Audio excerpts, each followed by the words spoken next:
and that he ignored instructions not to reach for it. Prosecutors argue that deadly force wasn't necessary. The officer is charged with manslaughter.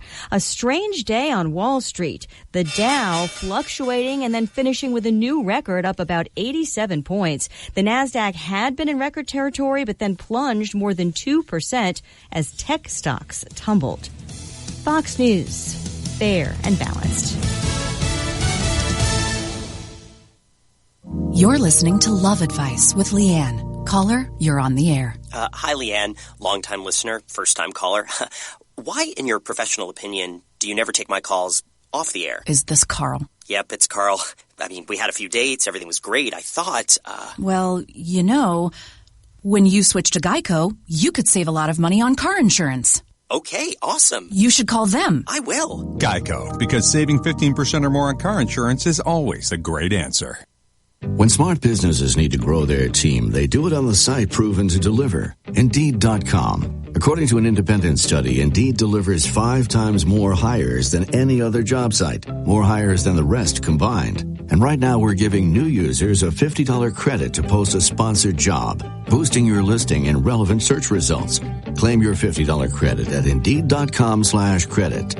Indeed, the world's #1 job site. Terms, conditions, and quality standards apply. Teenage mom in custody in Texas accused of leaving her 2 young children in a hot car for 15 hours. The sheriff in Kerr County, west of Austin, says 19-year-old Amanda Hawkins and her teenage boyfriend brought the 1-year-old and 2-year-old girls to a hospital in Kerrville and claimed the girls had collapsed after smelling flowers at a local park. But investigators determined the girls had been left in a car overnight while Amanda and friends were partying inside a home.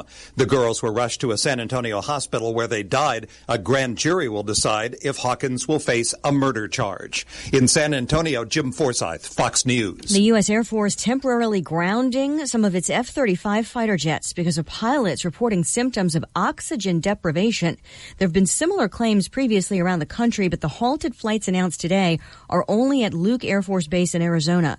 An Air Force spokesman says an action team of engineers and specialists are studying the 5 incidents reported at Luke. It appears to be when, not if, the Summer Olympics will return to Los Angeles. The International Olympic Committee proposes announcing the winner of the 2024 and 2028 Summer Games at the same time this year, with a final vote expected in September. The only cities bidding are Los Angeles and Paris, with one hosting in 24 and the other in 28 now. It looks like both will present plans to the IOC next month. The Paris representatives insist their focus is only on 2024, with the LA organizers indicating they'd be open to holding off for the later date. They could get together and try to work it out amongst themselves who goes when. Chris Foster, Fox News. Late word that prosecutors have just rested their case against Bill Cosby on the 5th day of his sexual assault trial in Pennsylvania. The 79-year-old entertainer could spend the rest of his life in prison if convicted of drugging and molesting a woman at a suburban Philadelphia home more than a decade ago. He says the encounter was consensual. Lisa Brady, Fox News Radio. Here's your ESPN Radio 3-day forecast from the National Weather Service, brought to you by Chief Bauer. Trust the heating and cooling experts at Chief Bauer Service Experts to help keep you comfortable all year long. That's 866-EXPERTS, or visit online at chiefbauer.com. Thank you, Austin. Tonight, getting all the way down to 64 degrees. It's going to be a warm weekend in town with a high of 89 tomorrow, low of 68, and 93 Sunday with a low of 69. We're looking at mid-90s all next week. Right now it is 88 and sunny. ESPN Radio.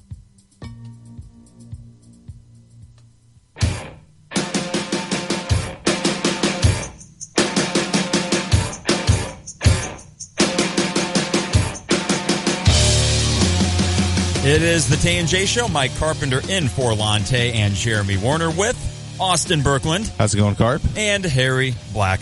What is up? There he is. Okay, so today is a little bit unusual. Lon, I forget why he's gone. Jeremy is covering some Illini football recruiting down in St. Louis. Yeah, there's an Illini camp going on with all the top prospects down in St. Louis area, and I'm sure he will have all sorts of good things on the IlliniInquirer.com. If only there was the bell here, I would Okay, ding. Oh, is that the new thing now where whenever they make a mention of IlliniInquirer.com? Yeah, they hit the bell, but Okay. the bell's gone now. Oh, that's Somebody fine. took the bell. Well, we'll give it plenty of props today as well, because Illinois football recruiting has been a little slow going, as we all know, but hopefully they'll 3 be... total commits. Yeah, well- Hey, at least that defensive back went up a star in the last scout He did. rankings. To 3 or 4? 3. He's a 3-star Yes. now. Okay, that's fine. I guess we'll take what we can get. It's been a crazy day, though, because just about an hour and a half ago on Twitter, it starts getting a buzz with news of a Cardinals press conference at 2 o'clock. And as we were tweeting each other, and even I was thinking, okay, it's a Friday show. It's usually pretty loose. But it looked as if some big news was going to come I was down ready the to pipe. get Raby or Kevin Wheeler on, or both, if it was the news that I thought it was going in to be. And it seemed that way even at 2 o'clock, 2:01, because they had the press conference ready to go. It was a podium for John Mozeliak, the Cardinals GM, not wearing a bow tie today, apparently. I know he does that on occasion, and that really bothers me. But instead, we get what news from John Mozeliak? So the latest news is that John Mozeliak has announced that Colton Wong has been activated from the disabled list. Johnny Peralta has been designated for assignment.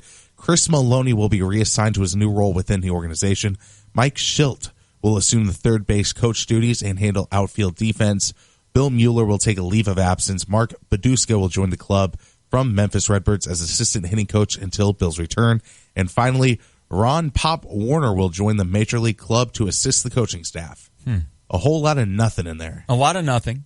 A little bit of shaking things around, but for a Cardinals fan base that is understandably frustrated with the way things are going, Mike Matheny being fired was at the back, or maybe even the top of everybody's mind when this was announced. And instead you get this news, which if you're a Cardinals fan, or even from my perspective, what a boring and unnecessary press conference. Now, I know Jeremy had tweeted somebody just a bit ago that, for St. Louis, for that market, this is not unusual necessarily to have a press conference. They are the big deal down there. So even moves like this, they will get that kind of attention. But it seems a little bit like a temporary kind of stopgap measure. Yeah. After you have a 7-game losing streak. But not just a 7-game losing streak. You are losing these games in spectacular fashion for a team and a roster that probably shouldn't be in this position. That'd be like if at the end of the season 2 years ago, John Gross decides, I'm going to fire Dustin Ford. Will that move the needle a little bit? Yeah, just that touch. But is it really going to change the prospect of a season? Not at all. This wasn't even as big as Ron Gunther adding 2 coordinators to fix Ron Zook back in 2009, right? And I remember when that news came down thinking, okay, well, I know these 2 guys are qualified. Petrino, that's intriguing. Koenig, okay, cool. But thinking, okay, we just went 3-9. 2 years after Rose Bowl appearance with about 15 pros on this team, and this is just a Band-Aid on a gaping wound. Mm-hmm. So for the Cardinals, same sort of thing here, where if you're a Cardinals fan, it has to be that weird spot where, okay, do we start contemplating trading away the valuable pieces that we have in order to try to be good again 2-3 years down the road? Because as we approach Flag Day, which is next week, and we're going to get into that here with division leaders, as we approach Flag Day, the Cardinals are not a threat. And that's in an NL Central that, yes, I know they're only, maybe 5 games back, if that. Mm-hmm.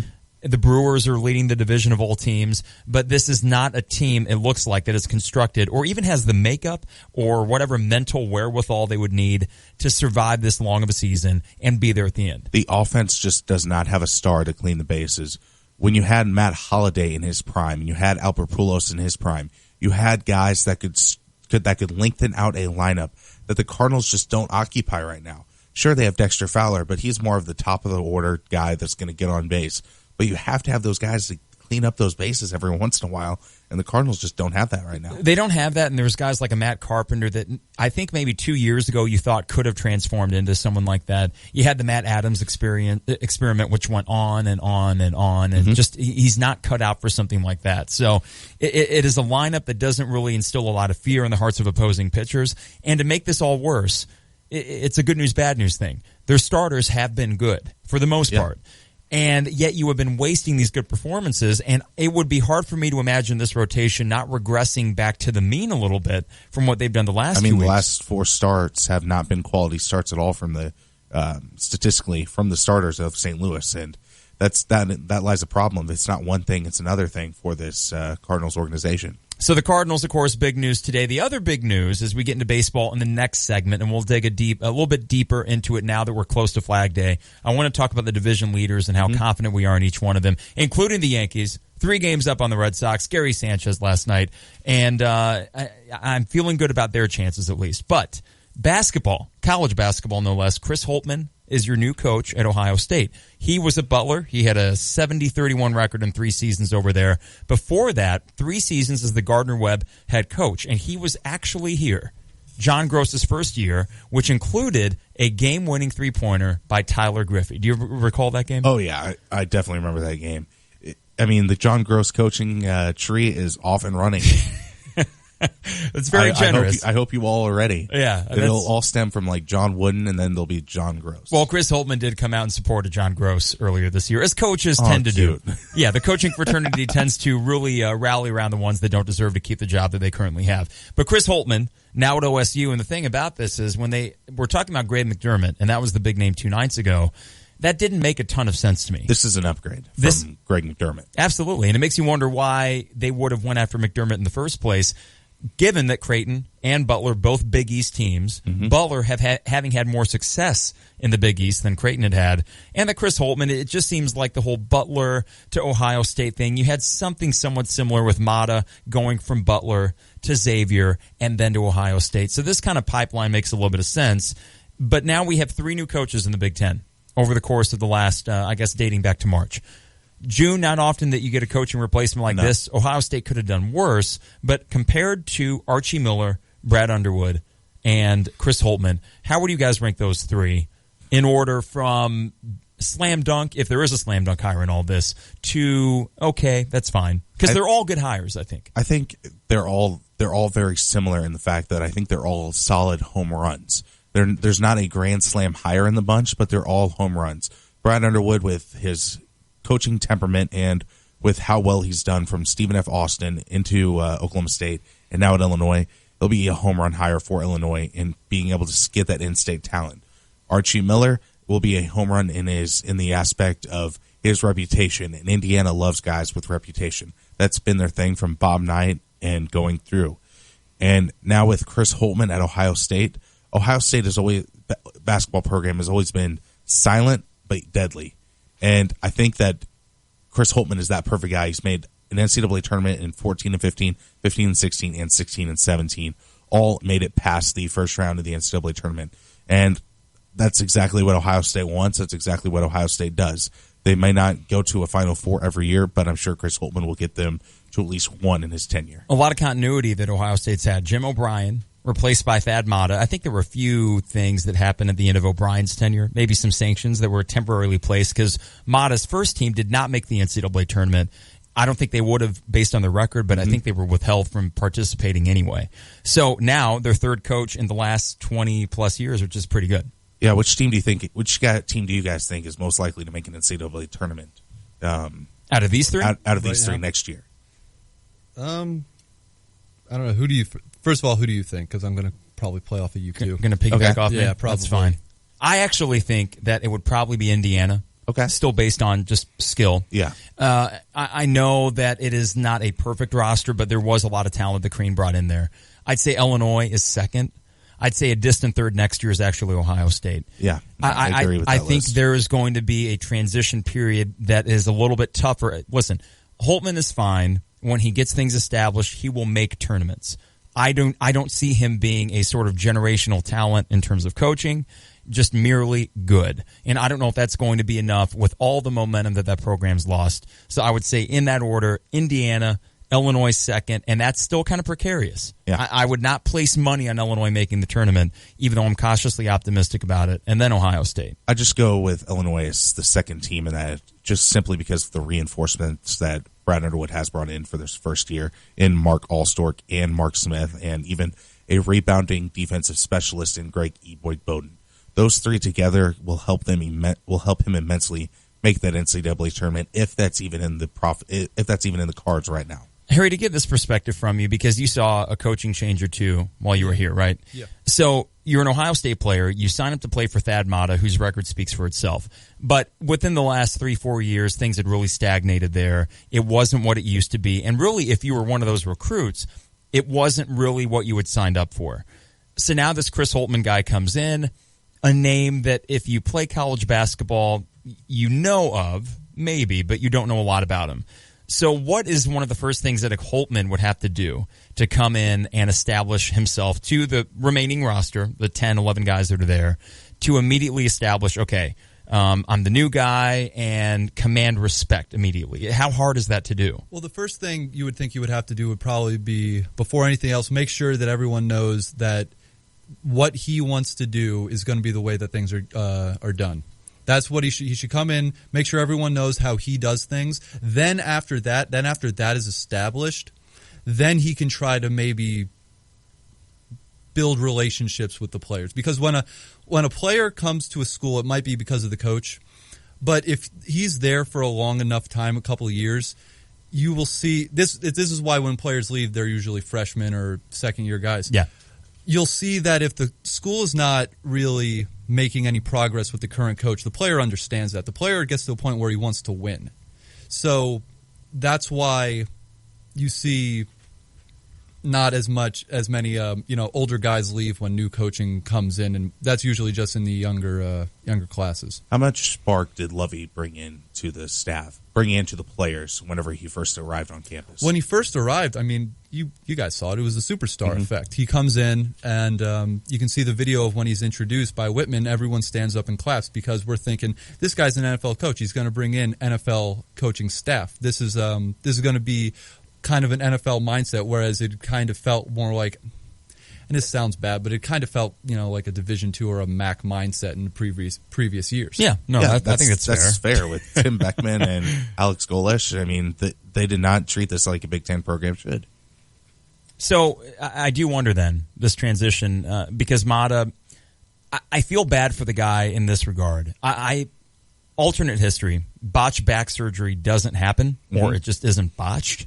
And there aren't the health issues that compound, the fact that college basketball coaching is already an 80-hour-a-week kind of job if you want to be the kind of recruiter that Thad Matta, a guy like he, is. So I look at Chris Holtmann and think, okay, solid hire, stabilizes a program that isn't at its healthiest, but definitely has the capability to come back pretty quickly. But it also makes me wonder that, let's say this job had opened up in March. I would have to assume that Archie Miller may have considered Ohio State before Indiana. Yeah, the home state school, and then he would be reserving his Big Ten space so his brother wouldn't have to deal with the Big Ten again.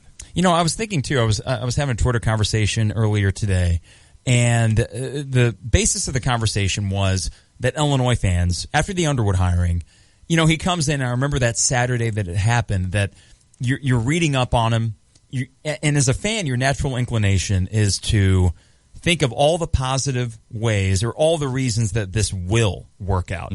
And then maybe the little skeptical tick in your head, you look at, well, maybe this or that or the other.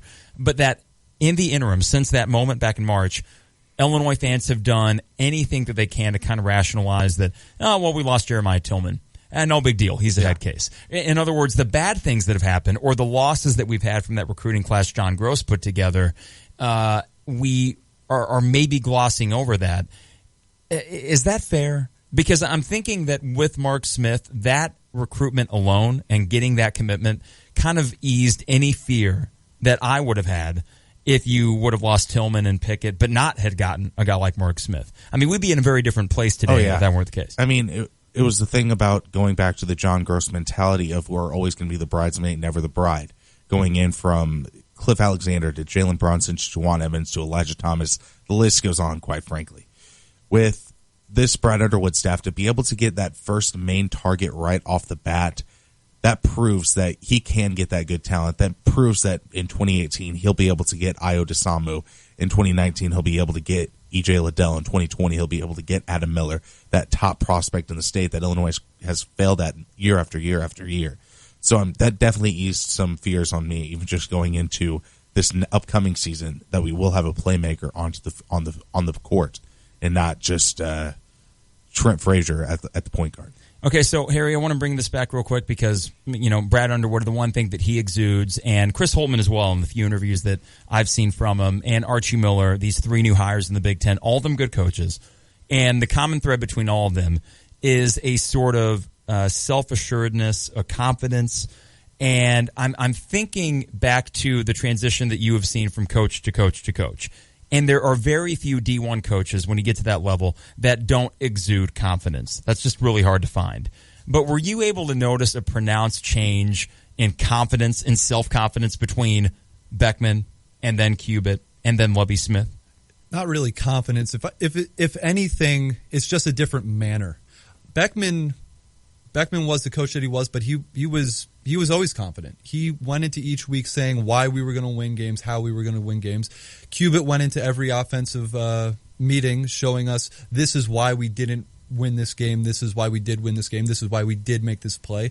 And obviously you guys can tell with Lovie, he's a very calm guy, and his confidence is more of a strong, silent type. Every coach has their own way, and it's not to say that any way is better than the other. It's just whatever works for them. And usually you see their players just kind of fall in line with whatever kind of what's the word I'm looking for? Do they adopt that mindset pretty much? Yeah, mindset. Okay. They're looking for the same kind of way to present themselves. As I look at the Big Ten now going forward, it would be tough for me to say that Thad Matta to Chris Holtmann means that the Big Ten has improved.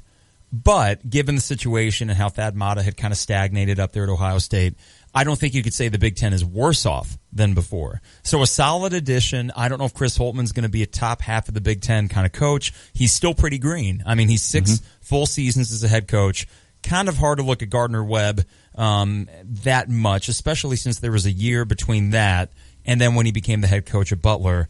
And that would have been, a year or 2 after Brad Stevens left. He went to Butler as an assistant. And then I think Brandon Miller. Yeah, Brandon Miller left because of some personal issue. Right. And that was really sensitive because nobody still knows really what that was. Yeah, and it's weird. Yeah. So then he takes over that job and does a good. He did it amicably. That's a tough position.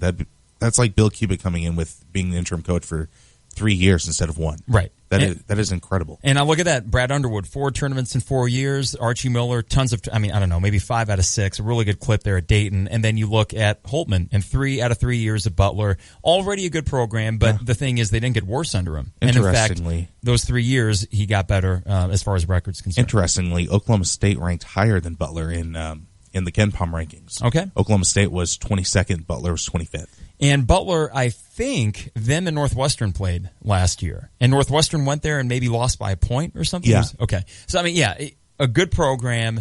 This is still a step up. And I wonder, too, if Ohio State isn't a great fit for him personally because whatever growing pains there may be in coming to the Big Ten and dealing with a roster that has issues, they're going to be focused on their football team either going 12-1 or 13-0. It'll be interesting to whenever we talk to Adam Jardy of the Columbus Dispatch at 4:30, what he has to say on the fan reaction and where he personally thinks Chris Holtmann stacks up in the new Big Ten coaches as well as the Big Ten as a whole. Yeah, because it's still pretty stacked as far as coaches are concerned. From Izzo to Beeline to now Underwood and Miller. It's the Big Ten's getting really staunch coaching like it did in the when Urban Meyer and Jim Harbaugh came into the Big Ten for football. We got plenty of stuff to come up on the show here. Baseball is what we'll talk about next because we are near Flag Day. We want to go around the division leaders and give them a little bit of confidence rankings between the 3 of us. We also have the NBA Finals, but we don't really have to touch too much on that because it will probably end tonight. At 3:50, Harry Black is going to give us a Stanley Cup update. Are you doing a hockey minute?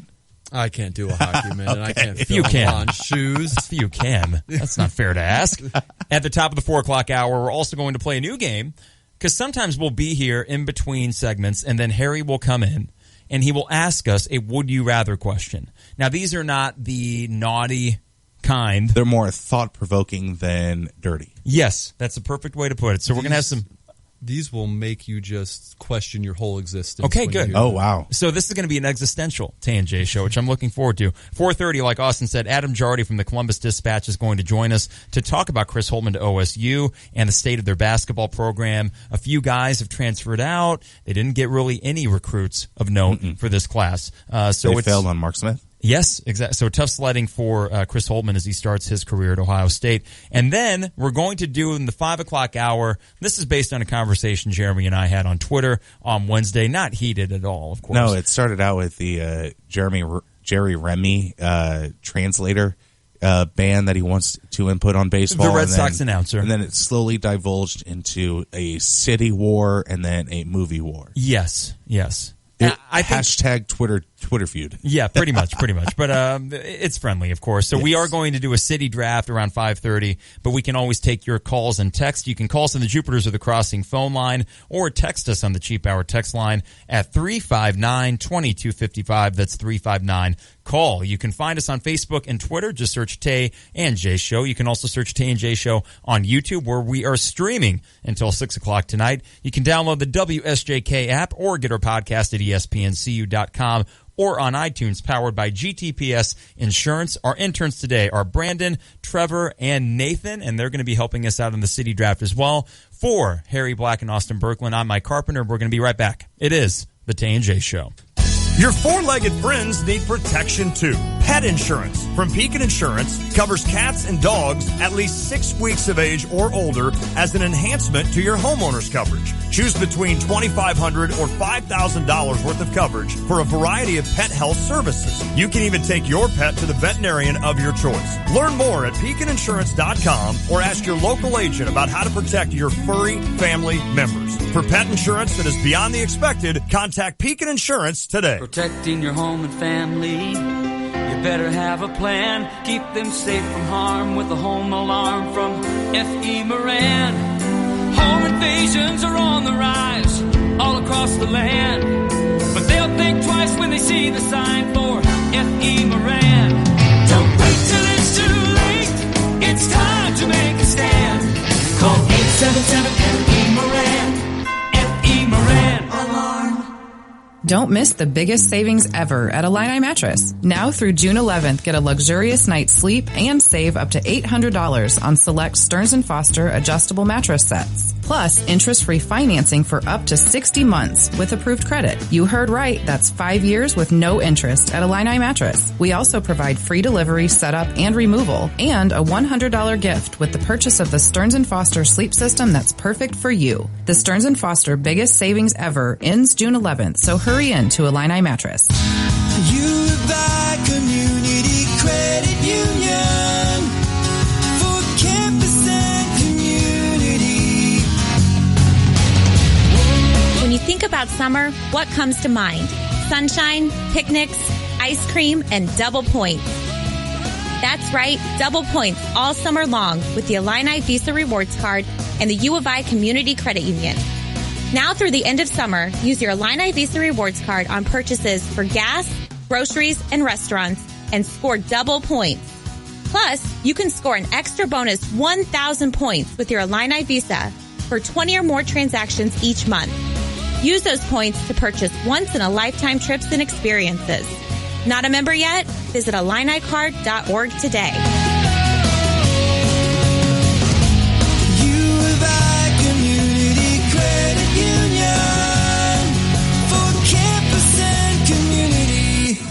The official fan store of the Fighting Illini is moving. Game Day Spirit, currently located at 1422 South Neal Street, is moving to the corner of Neal and Kirby in Champaign this July. In the meantime, they're preparing for the lowest prices of the season to be available during their moving sale in June. Stay tuned for more information and follow them on Facebook, Twitter, or Instagram by searching Game Day Spirit. Stay in the know of all things Game Day and all things Fighting Illini with Game Day Spirit, the official fan store of the Fighting Illini. From buyers and sellers inspections before the sale, protect your future with AA Marshall Home Inspection Services. We also provide radon testing with results back in 48 hours. From Champaign to Savoy and Gifford to Gibson City, protect your future with AA Marshall Home Inspection Services. Get more details and schedule your inspection today at aamarshall.net. When you're heading home, Tay and J are on your way talking sports. Weekday afternoons 3 to 6 here on ESPN Radio 93.5.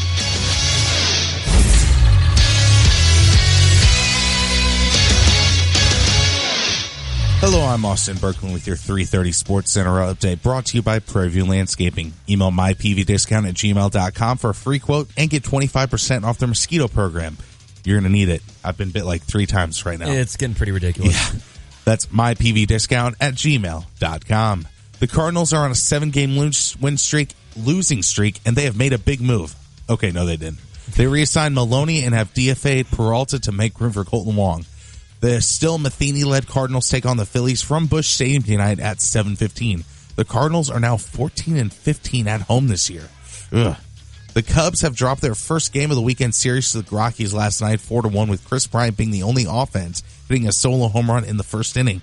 The Cubs are in action right now against the Rocks, and the score of that one is 4-3 with a man on first for the Rockies in the top of the 6th inning. White Sox are taking on the defending AL champs, the Cleveland Indians, tonight from Progressive Field. White Sox have a putrid 13-22 record on the road. The Stanley Cup Finals game last night was a complete blowout, with the Penguins winning Game 5 over the Preds 6-0 in Pittsburgh. Game 6 will be in Nashville. Ari, who was the winner of that series? Like, who was the best player on the ice last night? Best player last night, probably. God, it was a team effort by the Penguins. You could say anyone, probably Crosby, though, okay. Or Murray.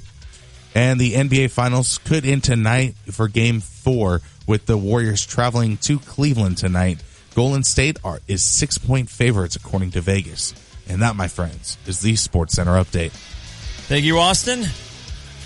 A lot of Cardinal stuff in that update, and of course the Cubs playing right now. But we have a trip of our own for SJ Broadcasting coming up on July 5th. ESPN music fades. There we go. Well, Puff Daddy, get your weekend started. Join SJ Broadcasting for our first ever station trip to a Wrigley Field rooftop for Cubs baseball. Enjoy a private Illinois charter motor coach to Wrigleyville, then arrive at a Wrigley Field rooftop where food and fun awaits. By the way, do you guys say rooftop or rooftop? Rooftop. Rooftop. I say rooftop because I'm not a dog. Okay. Damn it. Good point. Well, I'm going to say as a contrarian, I'm going to keep saying rooftop. Rooftop. Tomato. Thank you. Enjoy a great view of the game with the Tampa Bay Rays and enjoy all you care to eat and drink, including steaks, chicken, hot dogs, Italian beef, brats, burgers. You can add cheese to that. Vegan burgers. Vegan or vegan? Vegan. Vegan. Okay. Fun fact, you can eat all of those because it's unlimited buffet. That's true. My girlfriend is a vegetarian, not vegan. I eat a lot of quinoa and beans now. But it's good for you. I actually like it. I'm not going to lie. That list sounds like Jeremy's barbecue draft. Yeah. Yours wasn't. Mine wasn't anything to brag about either. Some of the drinks include beer, of course, Goose Island 312, Angry Orchard, Bell's Oberon. That is some delicious stuff. I've had it. I like it. Brooklyn Summer Ale, Founders All Day IPA, Corona Light, Wine and Kugel, Summer Shandy, all the good stuff. And they even have Merlot, Cabernet, Pinot Grigio, and Chardonnay. Buy tickets and get more info at ESPNCU.com. That's July 5th, Cubs, Tampa Bay, rooftop. It is the Tay and J Show. Mike Carpenter with Harry Black and Austin Berkland. And we were going to talk about division leaders, and we'll do that in a second. I need to get something out of the way here as the Cubs get a double play on, what was that, a fly out to right? Yeah, what was Ian Desmond thinking? I'm not sure. Speaking of Ian Desmond, I guess it would have been 2 innings ago, he made a good play along the left field line. And then he tossed it into the stands to a kid wearing a Cubs jersey. Well, apparently, according to a tweet from Steve Greenberg, that dad made the kid throw the ball back into the field. Oh, what a jerk. Man. That kid has no chance. So that kid is going to grow up to be a jerk just like their dad, unfortunately. So one of my buddy's friends caught the Dexter Fowler home run ball at Wrigley Field this past series. Okay. And he gave it to my buddy's nephew. And my other friend, who was an avid Cubs fan, said he did the wrong thing. He should have thrown the ball back. No. We're not 1980s anymore, Cubs fans. I mean, I know it's a tradition, but let's end it, please. Did Rookie of the Year, the movie, perpetuate that tradition, quote unquote, because I know what happens. Like, okay, Kevin Rudengardner, whatever his last name is, he goes to Wrigley Field and there's nobody there, and Chet Steadman, of course, is pitching that day for the Cubs in a matinee. It looked like that game was like at 10 in the morning or something, isn't it? Do you remember that? Yeah. And they, of course, he throws the ball back, but he's got that, cyborg arm at that point, and that's when they discover him. But I wonder if that movie didn't reinforce the whole throw it back thing. I would guess. I don't know. I should look back in old 70s film if that was a thing back then. If there was a draft we could do sometime, and this would take some studying, like we'd have to get lists prepared because I can only think of a few off the top of my head. Movie sports stars. Oh, yeah. So fictional. Like Rocky. Yeah, right. Fictional characters. Booby Miles from Friday Night Lights. But he's real. Okay. Oh. Is he based on a real character? No, he's a real person. That's right, because Friday Night Lights is based on a true story. Oh. So could we do like Friday Night Lights? Could we do Remember the Titans? Oh, yeah. Who's the white running back on Friday Night Lights? Sunshine? Show? Oh, wait. Billingsley Sunshine. Yeah. Okay. Let's talk about Remember the Titans real quick. That movie is so Disney-fied, it makes me sick. And the car driving 2 miles an hour, and then he gets... Yes, thank you for bringing that up. I laughed the first time I saw that scene. Of course, no one else did. I have a dark sense of humor sometimes, but here's my problem with the whole... It was more of a common sense laugh more than a dark laugh. Yes, because they win the big game, right? And they come back into town, and everyone's on Main Street. All the blacks and the whites are together, and it's just, oh, look at this. Racial healing in 1960s Alabama. Or Texas. Where is it from? I think it was Virginia, wasn't it? Virginia, yeah. Okay, well, still southern enough. So then the quarterback? Linebacker? He was defensive end, right? He was a defensive end, yeah. So he just, he's driving slowly through town, kind of taking the victory lap, waving at everybody. And then he just, out of nowhere, slams on the accelerator and then goes through a red light and gets pummeled by another car, and he's paralyzed. Yeah. Now, I read an article about how all the liberties that they took in Remember the Titans. First off, the coach was a jerk. And he is a jerk in real life. He goes around, he collects all these checks to speak to people, but he's a notorious jerk. The one that Denzel played? Yes. And not only that, when Denzel's character became the coach of that program, they were already established as like the best program in Virginia. So it's not like it was a rebuilding thing. Yeah. It was already an integrated school. So this whole look at, now we're a racially integrated team and we have to learn to love each other. And to do that, we sing Motown songs in the locker room. And I don't know. I don't like it. Speaking of liberties, my old pastor was a sports writer in California and covered Coach Carter. Mm-hmm. He said that Coach Carter actually was doing a lot of this just for attention in the media rather than for the good of the students. Played by Sam Jackson, right? Yes. I never saw Coach Carter. It's above average, in all honesty. It's nothing special. I wouldn't go tell you it's on my top 25 sports movies list. You see, that's the thing is there'd be two fun drafts. One would be fictional sports, figure, whatever that be. And then the other one wouldn't be best sports movies. That's been done to death. Worst sports movies. And Disney started just copying and pasting this template for historical team with some sort of socially relevant issue, like Glory Road, right? Never saw it, had no interest. Or The Express with the Ernie Davis story, which I don't know if that's any good or not. It was average. It was definitely... It was a little below average for me. Okay. Which, by the way, so I went out to Syracuse one time, and for a football program that is kind of like Illinois, like they don't have a lot of the winning percentage isn't that high or anything like that, but they do have a couple all-time legends. So for them, Jim Brown, Ernie Davis. McNabb. McNabb. Yeah, absolutely. And then, we have Red Grange, Dick Butkus, and Jason Verduzco. No, I'm just kidding. He was fine. So we were talking about what now? Baseball. Yeah. And I wanted to get into this. St. Louis. Let's start with the Cardinals, okay? I have talked my way around this on the show for years now. You want to get into it, don't you? I do a bit, but I'm going to try to do it as fun as I can and as nice as I can. I have a problem with the Cardinals, but I shouldn't have any problem with the Cardinals. My problem is, and I tweeted this out, that even in their press conferences, they are hopelessly boring. And I know that they had their run of success, and they are the second most successful franchise in baseball, and it's not even close. I think 11 titles, and the next one might be 8, something like that. Yeah. So you cannot argue with the record. You cannot argue with the results or their method or anything like that because they are a fantastic organization. I'll get that out there. But for me, the actual like drama that you usually get from certain organizations, like let's say the Cubs, even when the Cubs were boring, there was something not boring when they were bad. Yeah. There was something at least interesting. They would a dramatic thread that could pull you in. They would go out and get that Alfonso Soriano. They had that Mark Pryor, Kerry Wood thing going on.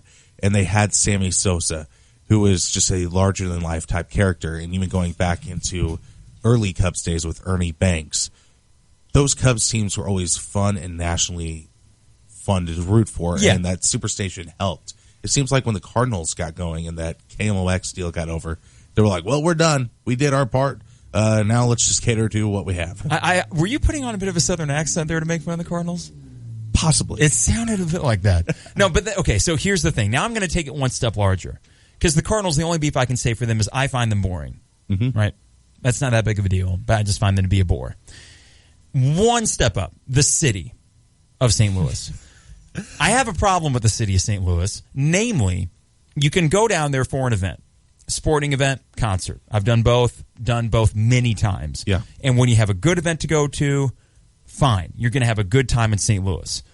What do you do before the event? Well, you have two options. Ballpark Village, which is basically a large enclosed mall with a big TV.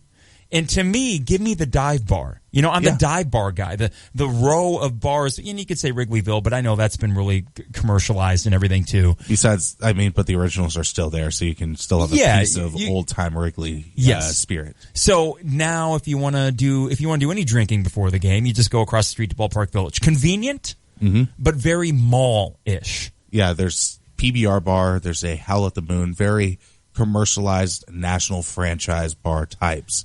Nothing special about him. And then you have Soulard. If you want to Uber it down there, I'd say Laclede's Landing. I don't know if anyone goes down there or not. Not anymore. I mean, because Ballpark Village has killed it. I've heard a person say Laclede Landing since you did. Yeah, I'm 5 minutes ago. And come to think of it, the last time that I would have been there would have been the Illinois-Missouri game in 2010, the football game. And then Ballpark Village, that was under construction at that point. And when that opened up, that's the spot. And people on a Saturday night in St. Louis, they'll go to Ballpark Village to hang out. Yeah. And I'm thinking, oh my God, for like the 5 bars that are actually downtown St. Louis, what do they do? They're probably struggling. So long story short, the way that city, like usually you can go to a large city and get a vibe. I can go to Memphis, which I think Memphis and St. Louis have some similarities, right? Yeah, both blues type music heritage, but Memphis has embraced that, it seems like, and has done it better. Yeah, more culture in Memphis, right? Like you feel as if it is steeped in history. I don't get that. Now, granted, I haven't been to many places in St. Louis outside of, going to a sporting event or a concert, usually located at Scott Trade Center or Busch Stadium, all within that area. Could an outsider name a street in St. Louis? Is there a Washington Street, right?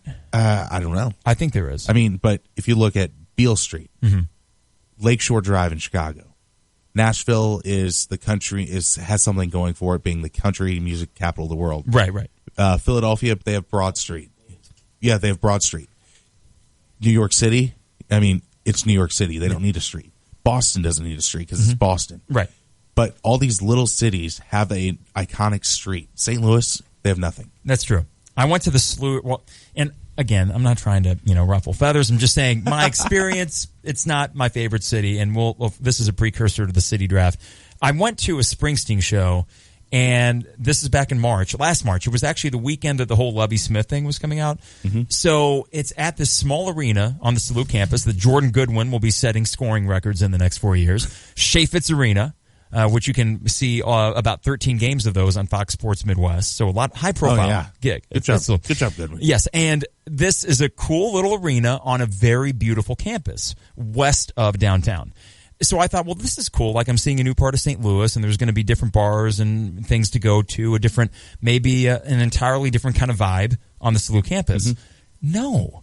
It's not. There wasn't much of anything to do down there. So I'm just saying that, like, for a city that size, I could say Indianapolis because that is about as white bread as it gets. Yeah. But they are so efficient And if you're going to any event in Indianapolis, your hotels, your eating and drinking establishments, they're all in a centrally located area. They have the skywalk even. You don't even have to go in the cold weather. Exactly. At all. Barely just going from one building to another that's 3 buildings away. Yeah.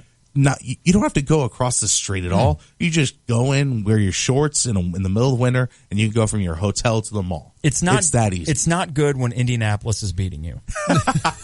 Indianapolis is beating St. Louis for me. Hey, at least Indy has the Indianapolis 500. They have the Indy 500. Yeah. St. Louis, now what they do have that one like zoo/farm that Anheuser-Busch owns. Yeah. That has the Clydesdales. That's kind of cute. They have a city museum that's supposedly pretty cool, but that might be the old children's museum. I'm not sure. They have the Anheuser-Busch Brewery. Yeah, that's cool. Yeah. But nothing that could wow your feet. Yeah, and that's it. Because you're never taking a trip like, hey, I want to spend a long weekend in St. Louis if there isn't something to do while you're down there. If it's not a Cardinals home weekend, why would you go down there? You use St. Louis as an avenue to get to Kansas City. I'm sorry to say that, but you do. Kansas City has the Power and Light District. They have barbecue. They have Zona Rosa. They have barbecue. St. Louis, I'm sorry, you're a pit stop. Hate to say it. You don't need to hate to say that. That's fine. And the thing is, I want to try to remove bias from it because I'm not even a Cubs fan. I am a Cubs fan. This may sound just as biased as it can be, but I'm just stating truths. Okay. Do we agree on that, Harry? I know Have you're you been a Philly to St. guy. Louis? When you go to a city, I think Austin said it beautifully. You really want it to wow your feet. You know, wow. Now, what is this "wow your feet" expression? I don't know. Made it up. Okay, well, when I'm going to it's a now city, in vernacular. When I go to a city, the first thing I need to know is how will my feet be wowed. Does Philly wow your feet, Harry? Yeah, the food in Philadelphia and just the kind of sense of camaraderie and obviously the sports. Everything you could possibly want. There's an edge to Philly, right? Yeah, it's pretty awesome. And that's the thing, and I think that might be an East Coast specific kind of thing, whether it be Philly, New York, or Boston. And whenever you have that first arrival at any one of those cities, and you walk out, like the first time I was in New York, we actually took the train out, which I don't recommend because it's long and obnoxious, and Amtrak delays every three hours. But you get there under Penn Station, and then you emerge right into the heart of downtown Manhattan, and it is a sensory overload.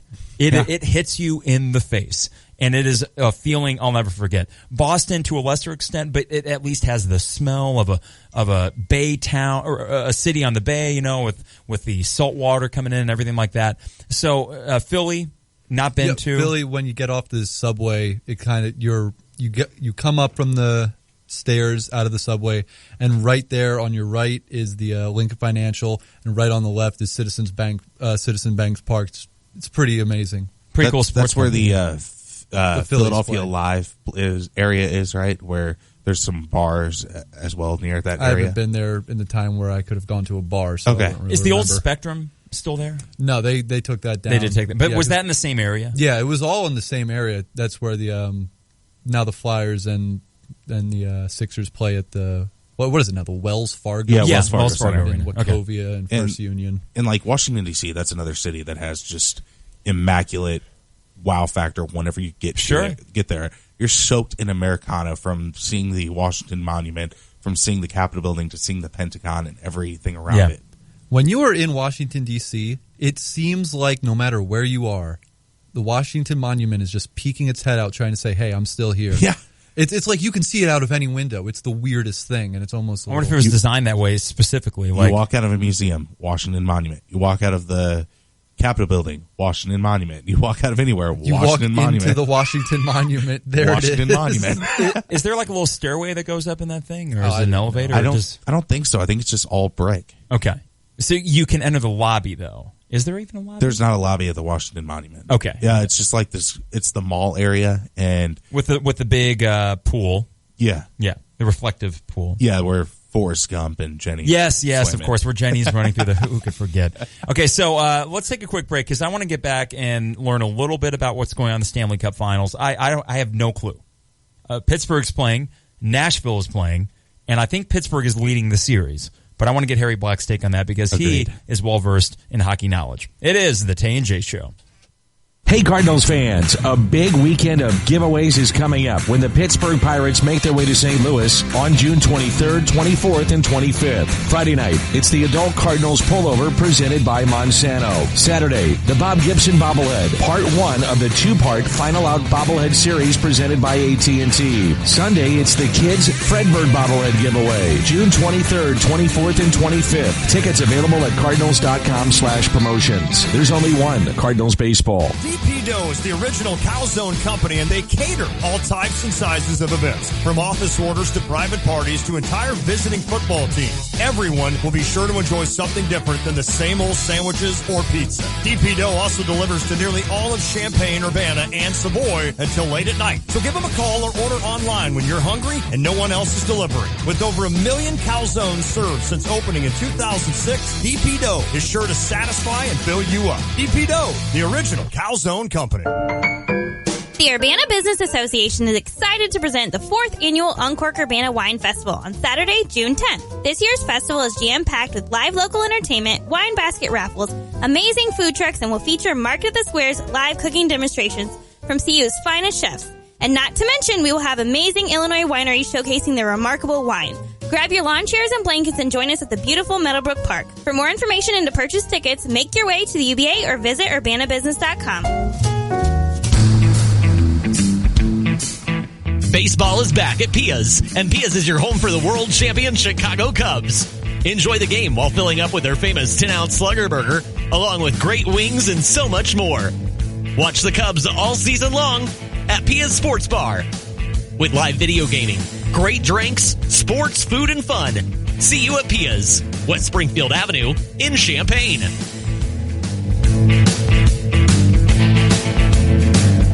Guidance, trust, protection, service. It's the mantra of GTPS Insurance. When you work with GTPS, you'll never have to call an 800 number in a different state. You deal with people who live and work in our community and know it's important to your business. GTPS is your local source for business insurance, property, general liability, workers' compensation, and group health insurance, and they'll work with you to formulate the best package for the needs of you and your business. Contact a GTPS insurance agent today at 359-9000 or visit online at gtpsinsurance.com. Hey, this is Brad again with Kramer Siding and Window Company, and for over 60 years, we've been providing worry-free home improvements. If you've thought about either siding, windows, maybe you need to replace that roof, how about a deck, a pergola, awnings? We also have the 4-season sunrooms and screen rooms, or the gutter helmet. If any of those home improvements are in your near future, call us right now at Kramer Siding or stop by our beautiful showroom at 708 North Country Fair Drive. Coach Mike Ditka is not just talking sports. What'll he say next? Hear him here Monday and Friday mornings from 7:30 to 8 with Brother Johnny and me, Stevie J, on ESPN Radio 93.5. Lincoln Park. They aren't that level. Wait, is this actually Lincoln Park? I guess it would be. It is the Tay and J Show. Austin Berkland and Harry Black. With me, Mike Carpenter, in for Lon and Jeremy. We're both out today, but they will be back on Monday to react to the Cardinals news that wasn't. There was a game on the ice last night, and I got to be honest, Harry, I'm as fair weather as a hockey fan could be. I think part of it is that is one sport that you are better off, or you have a better chance of becoming a fan if you grew up a fan. Is that fair? That would be fair to say. Honestly, I haven't been a fan until I moved to Illinois, which kind of, more hockey in the Midwest than Blackhawks area. Was it the Blackhawks that really brought you into it? Yeah, it was being around here and seeing how much people love the Blackhawks, and then I figured, okay, I'm going to get into my own team. And over the last, I'd say 2 years, I've really followed the Flyers. Cool. So Pittsburgh, is there a Pittsburgh Philly? Is that a serious rival? Okay. Oh yeah. So as you're watching this Stanley Cup Finals, do you have a vested interest, I should say, in Nashville? It's weird. I don't want to see Pittsburgh do well. Whichever. Yeah, whichever. It's radio. But I don't really. At the same time, I almost kind of want Nashville not to win because I feel like I want the NHL to be more prominent in the United States. And I don't think if a team from a city that really doesn't have that wide of a fan base outside of its state wins the Stanley Cup. That doesn't help the sport a lot. But doesn't it help that individual city? It helps that city, sure. But those fans in Nashville aren't going anywhere. Like, they're rabid about it. So, I mean, that market, they're into their Predators, and but as long as they're would it add playoffs. more fair weather fans, and that entail helps the NHL? I'm not sure. I think it would help more. You're going to have fair weather fans for teams that are successful. So I think you would want those teams to already have a larger fan base. Okay. I think it helped a little bit when the Blackhawks became good because they're from Chicago. Mm-hmm. You know? Oh, it was huge for the NHL. I mean, it added a national audience to it. I'm already thinking about, having nightmares of an Astros World Series. And you could put, Astros Cubs would be huge because then it'd be the defending champions in there. But let's say it's Astros Nationals. Those are two great teams. But Washington, D.C. has a bigger metro area. They do, and you have enough star power in that series. I would say it'd be like more of a Houston Astro and, again, Colorado. Yeah. If Colorado keeps it up. Okay, so as we sit here, it's a 3-2 lead for Pittsburgh, Harry. How does the series stand? Is it going back to Nashville for Game 6? It is going back to Nashville, and I want to make sure everyone knows that I still don't want the Penguins to win. Right. It's the lesser of two evils. It's going back to Nashville, or as they call it, Smashville, which is just... I think lame. That's really stupid. Yeah. God, it's so lame. Whoa. Hold on. Can you tell me one more time, say Nashville and then what the nickname is? Nashville, or as they call it, Smashville. Okay, good. So who do you like in Game 6, Harry? In Game 6, simply because of the fact that this series seems like it is solely being won by the home team and the home ice advantage, more so than any other series I've ever seen. Nashville almost seems unbeatable in their own stadium, and they've only lost one game at home in the entire playoffs. So I think they're going to go back. I think Rene's going to rebound. Is he a goalie? He's a goalie. He gave up 6 last night. He gave up 3, and they took him out. Okay. He has not looked good in Pittsburgh. He's going to come back. I think Nashville's going to win. I think they're going to win handily. Has he looked good on the road in the past series? I mean, he's a great goalie. He's one of the best goalies in the league. It's just he hasn't looked against the other teams he's played. The Blackhawks took him lightly, so he looked great against them. He had 2 shutouts in 2 road games against the Blackhawks. The Blues were a hot goaltender and not much else, and the Ducks never do well in the playoffs. Now you're playing probably the best or second best team of the past 20 years. Probably only comparable with the Blackhawks or the Red Wings. And I think when you go into a hostile environment where people expect to win and their players know those expectations and you're the opposing goalie, you're going to have a hard time. And he's had a hard time.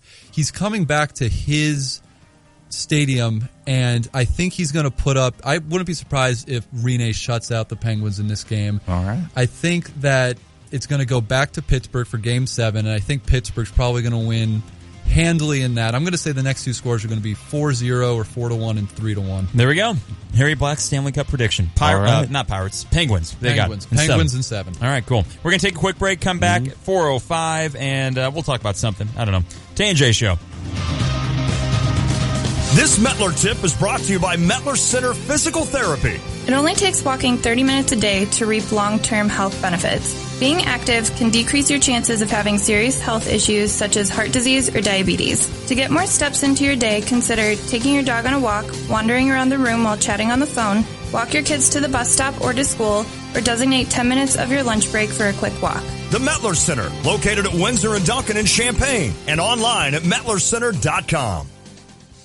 Finding great people to hire can be like, well, trying to find a needle in a haystack. It's time to try ZipRecruiter, where 80% of jobs get a qualified candidate in just one day. How? Using powerful technology, ZipRecruiter matches your job to the right candidates fast. So, while other companies might deliver a lot of hay, only ZipRecruiter finds you the needle in the haystack. And right now you can try ZipRecruiter free. Just go to ZipRecruiter.com/easyhire for your free trial. ZipRecruiter.com/easyhire. There's nothing better than real Texas barbecue, and no better place to get it than Hickory River Smokehouse. Every cut of beef brisket, pork shoulder, turkey breast, pork loin, and chicken are carefully selected and rubbed with its signature spice blend, infused with hickory smoke for a juicy award-winning flavor, and served up right here in Central Illinois for over 20 years. How about a taste as big as Texas for lunch, dinner, your next get-together, or to watch the big game? You're guaranteed to be the fan favorite. HickoryRiver.com or on North Cunningham in Urbana. You're listening to WSJK ESPN 93.5 Tuscola, Champaign-Urbana, your home for the St. Louis Cardinals. Live from New York, the Fox Report. I'm Lisa Brady. President Trump says he would go under oath and testify to the special counsel on the Russia probe. 100%. To dispute what fired FBI Chief James Comey told a Senate panel yesterday. He says the president was asking him to drop the probe of fired National Security Advisor Michael Flynn, telling Comey he hoped he could let it go. I didn't say that. So he lied about that. Well, I didn't say that. I mean, I will tell you, I didn't say that. The president also denying that he ever demanded loyalty from Comey, saying he hardly knew him. A bipartisan group of Senate Judiciary members is now calling on a friend of Comey's to provide any memos leaked to the media. The president's lawyer is planning to file a civil complaint with the Justice Department over Comey's disclosure of those memos, arguing any conversations with the president are confidential. So, are there any tapes of their meeting? You seem to be hinting that there are recordings of those conversations. I'm not hinting anything. I'll tell you about it over a very short period of time. The president's comments coming during his first news conference since the Comey testimony, a joint event at the White House with the president of Romania. Secretary of State Rex Tillerson calling on Arab Gulf nations that have severed ties with Qatar over its alleged support for terrorism to ease their blockade of the neighbor nation. There are humanitarian consequences to this blockade. We're seeing shortages of food, families are being forcibly separated, and children pulled out of school. He says it's also hindering U.S. military action in the region, including the fight against ISIS. The United Arab Emirates just out with a statement saying the next step is for Qatar to acknowledge concerns about its policies. A new high and a plunge on Wall Street. The Dow up 89 points to a record close, 21,271. But a sell-off in tech shares dragging down the NASDAQ by nearly 2%. On the Fox Report, fair and balanced. Okay, Kevin, for the grand prize of $1 million, what color is the White House? I know this. 5 seconds. Oh, switching to Geico could save you a bunch of money on car insurance? Okay. Judges? That's true, Kevin. They'll allow it. Congratulations. You're a winner. Woo! Geico, because saving 15% or more on car insurance is always a great answer. When you're hiring for a growing business, you don't need lots of candidates. You need the right candidates. You need Indeed.com. With an algorithm that positions your job post where quality candidates are and screener questions that help you zero in on the best talent. Indeed.com, the site proven through an independent study to deliver 5 times more hires than any other. New users claim your $50 credit for a sponsored job at Indeed.com/credit. Indeed, the world's #1 job site.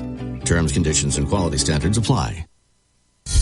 The prosecution rests in the sexual assault trial of Bill Cosby. The jury in Bill Cosby's trial heard testimony read to them today from a deposition the comedian gave more than a decade ago as part of a lawsuit filed by Andrea Constant, the same woman whose criminal charges have brought about this trial.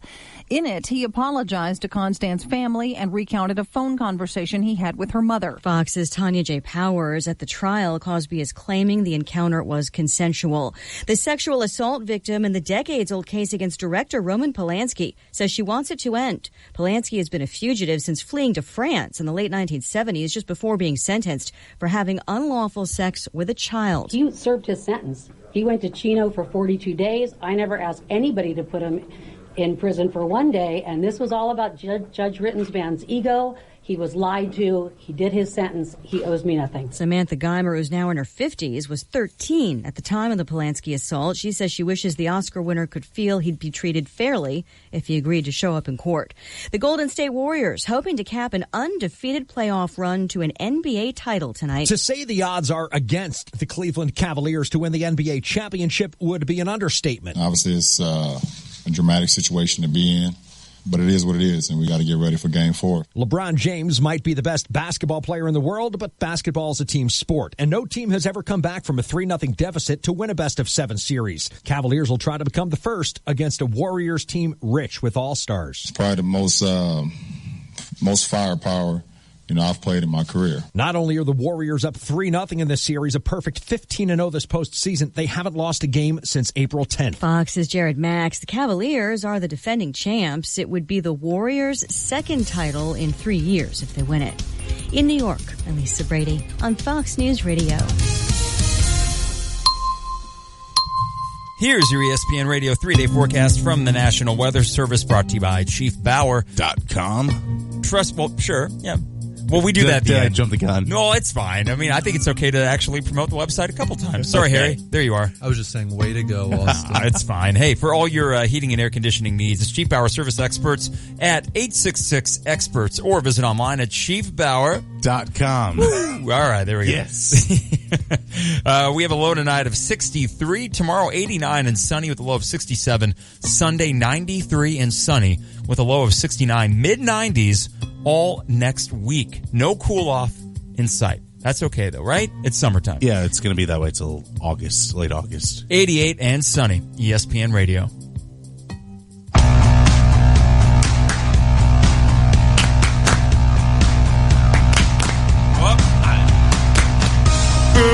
You are just falling apart, Austin Berkland. Tay and J Show. Mike Carpenter with Austin Berkland, Harry Black. Got to also thank Trevor, Brandon, and Nathan for helping out today. Carp and the Intern Show, as it was dubbed by Lante. But no, we're having some fun here on a Friday afternoon. We started with some Cardinals news that wasn't. Nothing really changed. Just a Band-Aid on a gaping wound for the Cardinals that are continuing this struggle. Just such a St. Louis announcement. Well, it's... And I got to say, I was done with the John Mazalic thing when I saw him wear a bow tie. And that was like years ago. Ken Rosenthal is the only person who can pull off and he has the charitable tie-in. Yeah. So it's kind of hard to criticize the charitable tie-in for that. Tie-in. Get it? It's fun. Yeah. Oh, press it. Whoa, hold on. I guess you could say for Ken Rosenthal, his bow tie has a charitable tie-in. That wasn't really good. We'll try to get that a couple more times today. I think it's actually time, Harry. Do you have your laptop handy? I do. Okay, so we decided, because at 4:30 we have Adam Jardy, and he's going to come on and talk about Chris Holtmann, who is the new Buckeyes coach. So we will get more sportsy, but it is a Friday show, and a lot of you are probably getting ready for the weekend, maybe cracking into that first Zima of the weekend, or whatever malt beverage you prefer. So I figured, let's get heavy and talk some existential stuff with Harry Black in a game, in a tried and true game called Would You Rather. I was just going to ask you to play this. Of course. All right. So the first question, I want to stay a little sports just for the common listener for the first question. Okay. Would you rather have your favorite team set the record for worst single season record or give up a 3-0 series lead in the playoffs? Well, as a Yankees fan, I can vouch for the latter. I was going to say. That's why I asked at break. Wow. I would have to go with the worst record. Is it the worst record in franchise history or like the worst record in that sport? League history. In league history. Now, does that have any ramifications on what next year's team would do? Let's say no. Okay, in a vacuum. It's a 1 year. You just have to deal with that. To save myself the heartache at the end of it, yeah, I would just prefer to suck all year. Yeah, suck all year. Then you don't have to deal with the whole going back in time and seeing the highlights of this team gave up a 3-0 lead in the NLCS or ALCS or whatever. Okay. I'm sure that hurts every year, Carp. That must have been tough. It's my 18th birthday was the day after Game 7. Oh. And it was one of those things where everybody gave me crap for being a Yankees fan. That's fine. It was fun. But even that day, everyone was just silent. They weren't gonna, and it's bad. If any team kind of deserves it for the success you've had, though. Yeah, I mean, just look a year before that and the way you get to the World with Aaron Series. Boone. Yeah. So it's not like they won it though. Exactly. And if they had won it, I remember that stupid Marlins series. It was so frustrating. Beckett, Dontrell Willis just dominated. Oh, dominated. And then Jeff Weaver gave up a game-winning home run. You know all about that team, don't you, Austin? I don't know what you're talking about. All right, now let's get into the fun ones. Okay. Would you accept a moderate amount of money, say about $25,000 or $30,000? That's moderate? Yeah, for the one-time lump sum. No, you're right. If it meant that you'd always catch a stoplight at the worst time, so when it turns yellow when you least want it to, red when you're late, or green when you need to check your phone. Wait, what's the or? Or you would get the $30,000 if that then happens to you. Oh, so it's not really or. Would you agree to these terms? This if this is what then happens? Yeah. Really? Yeah. Yeah, I would too. I'll take the money. Okay. Even with it, because then I at least have an expectation that whenever I'm going through these stoplights, I'm always going to get screwed. I'm going to leave a little bit early. Yeah. All right. Would you take a minor superpower? And I've listed a couple here for your consideration. Okay. Ability to fall asleep at will, never be late, ability to charge your phone without a charger, if it meant that you could never drive above the speed limit. Oh. I don't want to be that guy that everyone has to pass. Yeah, I'm going above the speed limit. Okay. Oh, man. Would you rather... Oh, wait, are you still on that one? I would actually... Okay, because road trips is where this becomes more of a factor, right? If it's in-town driving, not a huge deal. Like, you're still going to be getting past. You're still going to be that guy. I'm actually going to take the moderate superpower. I drive a lot on 57 and 45 to get here and to get home, so I am definitely driving above the speed limit because I drive about 72. I'm not like some wild man, but 72 makes a difference. You could still drive at 70, though, right? Yeah. At or below the speed limit. Yeah. Yeah, because it switched to 70 in Illinois, I'll go with the moderate superpower. Okay. Yeah. All right. Next one. Would you rather, for the rest of your life, have to drink coffee or beer through a straw? So the question is more drinking through a straw, what you'd prefer. Or is this the only... No, you would have to drink one of these, like say, every time you drank coffee for the rest of your life, it would have to be through a straw or with beer. And it has to be one of these two. This is me not knowing women too much, but don't women drink coffee through straws if they have lipstick on? If it's cold. I don't know about hot coffee, though. Okay. Does the coffee include iced coffee drinks? No, because everyone drinks iced coffee. That's true. Yeah. That's not anything different. I will go with the beer.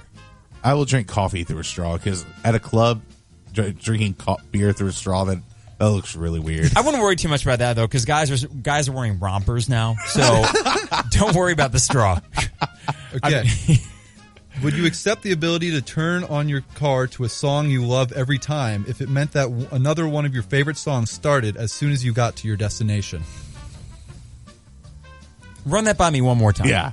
So every time you start your car, one of your favorite songs starts. And is it always the same song? No, it can be any one of your favorite songs. Okay. But then, every time you get to where you're going and you put your car in park, right as you're about to turn your car off, one of your favorite songs starts. Meaning you must then sit and listen to it? No.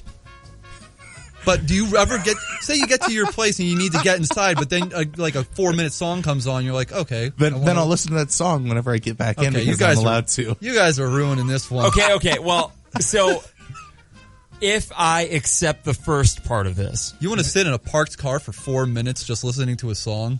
Well, I mean, you don't have to stay in and listen. You could just, because the next time you're going to get in from the mall, then you get to listen to your favorite song. Okay. Yeah, but if it's on live radio... It's true. Is this song on your iPhone? Next question. Okay. Would you rather have to deal with water in your ear for 2 days or food in your teeth for a week? Food in my teeth for a week. Food I've dealt with a eardrum issue this past month. Not fun. Okay. Yeah, the water in the ear is a terrible sensation.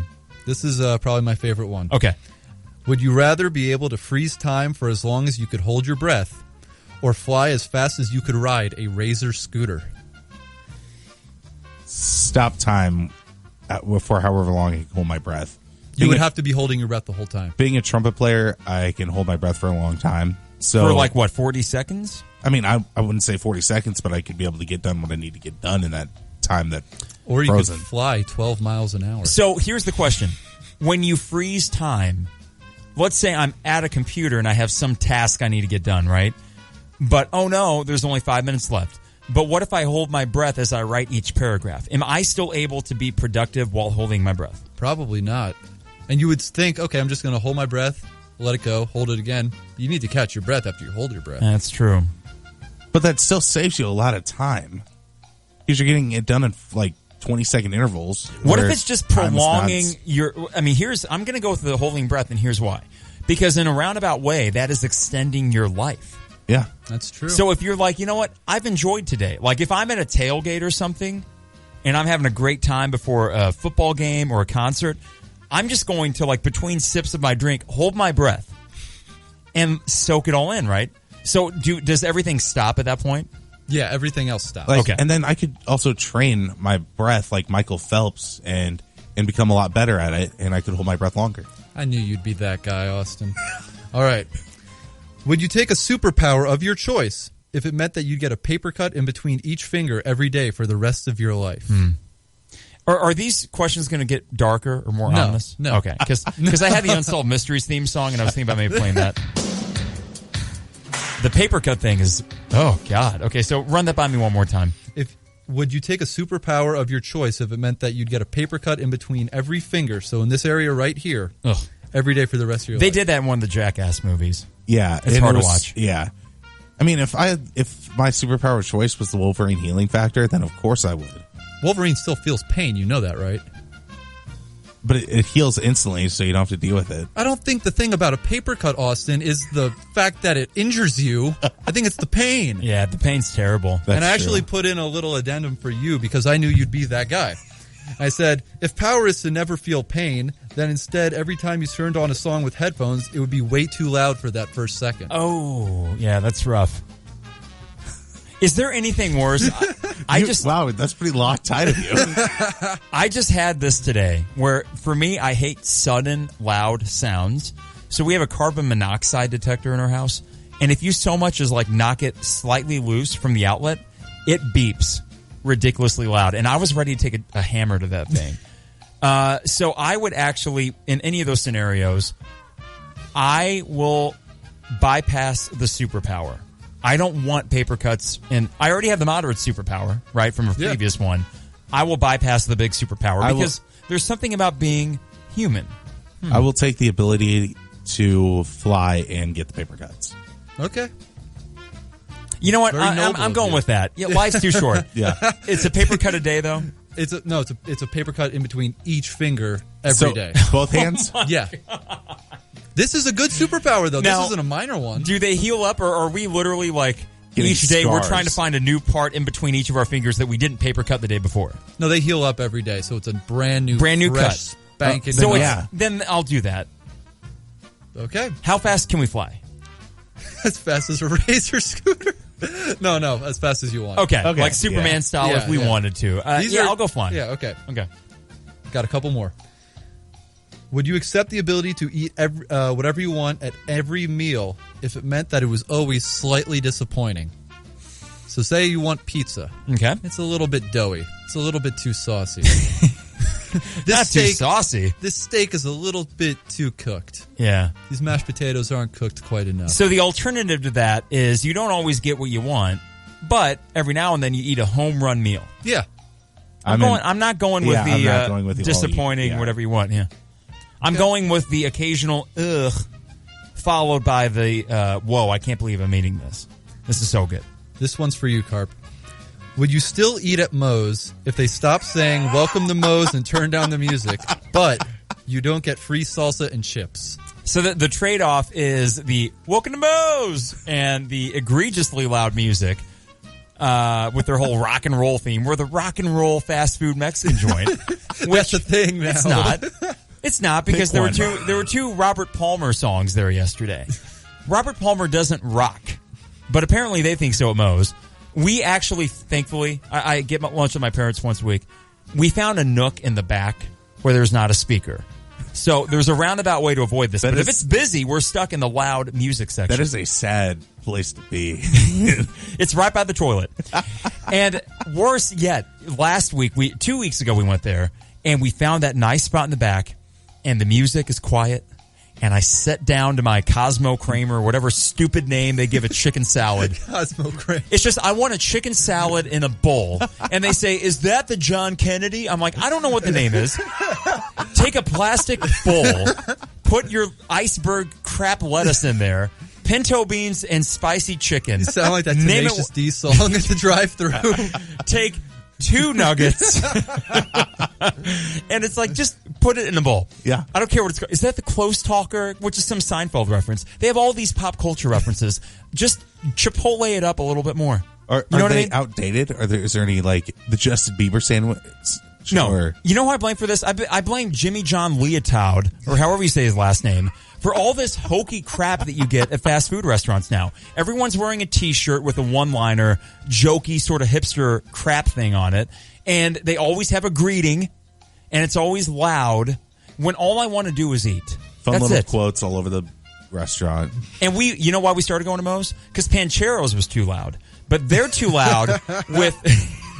They're too loud with, like, indie rock, which is the worst kind of loud, because they have these speakers that only, like, really amplify the mids in any song. Yeah. And it's synthesizers and fiddles and all this other weird crap on these awful, droning indie rock songs. And we said, enough of Pancheros. We'll go to Moe's. And then we walk in yesterday, and I got Robert Palmer, Simply Irresistible, blaring in my ear. Are you okay with Chipotle? Oh, I love Chipotle. Okay. Yeah, because the music's not that loud. You know what you get. Why don't you go there? And they don't greet you. Well, because if we could with students being gone. Yeah. Yeah, but when students are there, that's a cluster. It's too crowded. The proximity is why we go to Moe's. Okay. And you know what? Moe's, the food is good enough where we keep going. So for this trade-off, I will still deal with the music because their chips and salsa are great. And in a way, I kind of enjoy having something to get pissed off at every lunch on Thursday. Yeah, it's kind of deal fun. with the chips. I want the chips and salsa. All right. Would you rather never be able to get out a sneeze you want to or a yawn you want to? There was another bodily function I thought would have been great for this question, but we decided we elected to not do it. So, okay, a sneeze that never comes or a yawn that never comes. Both of them are terrible. I'd rather live with the yawn that never comes because the sneeze is just all in your nose. It's like as tingly feeling. Yeah. And I just hate that. You see, but I even like the anticipation of a sneeze, even if it doesn't come. So I'm going to go with the sneeze that never comes. Okay. Yeah, because I've noticed watching TV later at night, if this has even happened with a couple Game of Thrones episodes, even good ones, where if I get tired, my head starts kind of... I'm sitting up, but my head starts kind of bobbing, and I start doing that yawning thing, and my eyes are closed half the time because I'm half yawn. I'll go half sneeze. You guys are making me yawn right now. Just Sorry. Just saying yawn. Okay. Would you rather never be able... Would you rather never have morning taste / breath again or never have another nightmare? I don't really have many nightmares, so... I don't Night want the morning terrors. That just sounds so much more violent when you say it that way. I don't want the morning breath.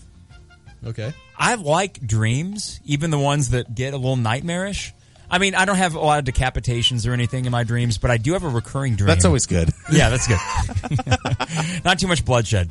No Kathy Griffin in your dreams? No Kathy or decapitated presidential head. No, I have this one recurring dream where I go home, my parents' house, for a dinner. The sky is purple. It is in the summer.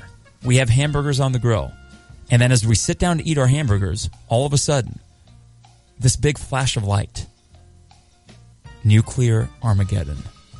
It's a recurring dream I've had. That's like a 1950s. Yeah, it was almost like a Robert Frost poem. Thank you. Yeah, I was trying to go a little dramatic there.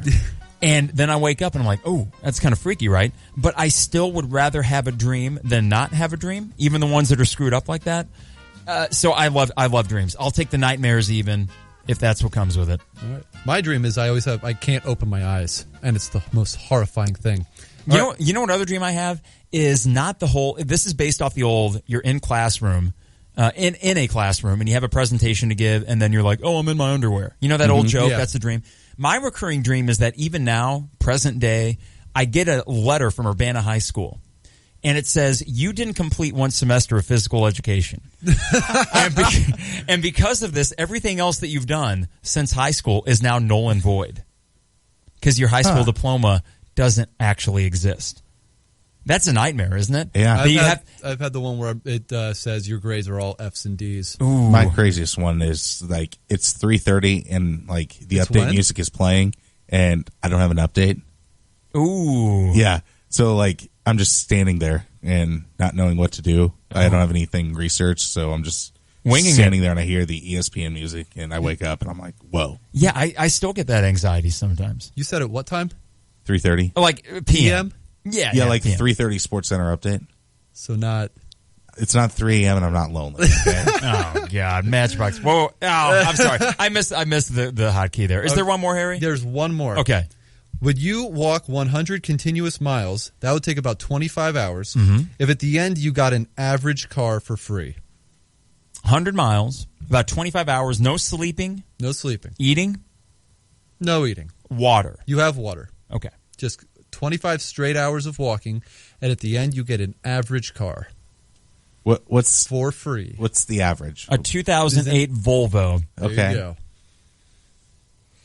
I'm not doing that. It's free. You have to like hiking. Like people sleep during hiking. Okay. How about this? You get a nap? No, I'm saying the entire walk is slightly downhill, just enough so that you're never going. What's the uphill. weather like?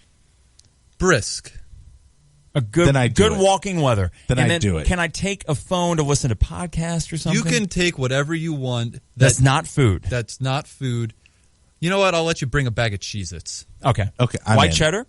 Yeah, sure. Okay, I'm in. I'm in for that 2008 Volvo. All right. Harry, I think we should do that more often. Yeah. I think that was a lot of fun. We do have a guest coming up, so we are a little bit heavy for a break here. It's Adam Jardy who's going to talk with us. He writes for the Columbus Dispatch, and we're going to talk about Chris Holtmann, the new Ohio State basketball coach. It is the Tay and J Show.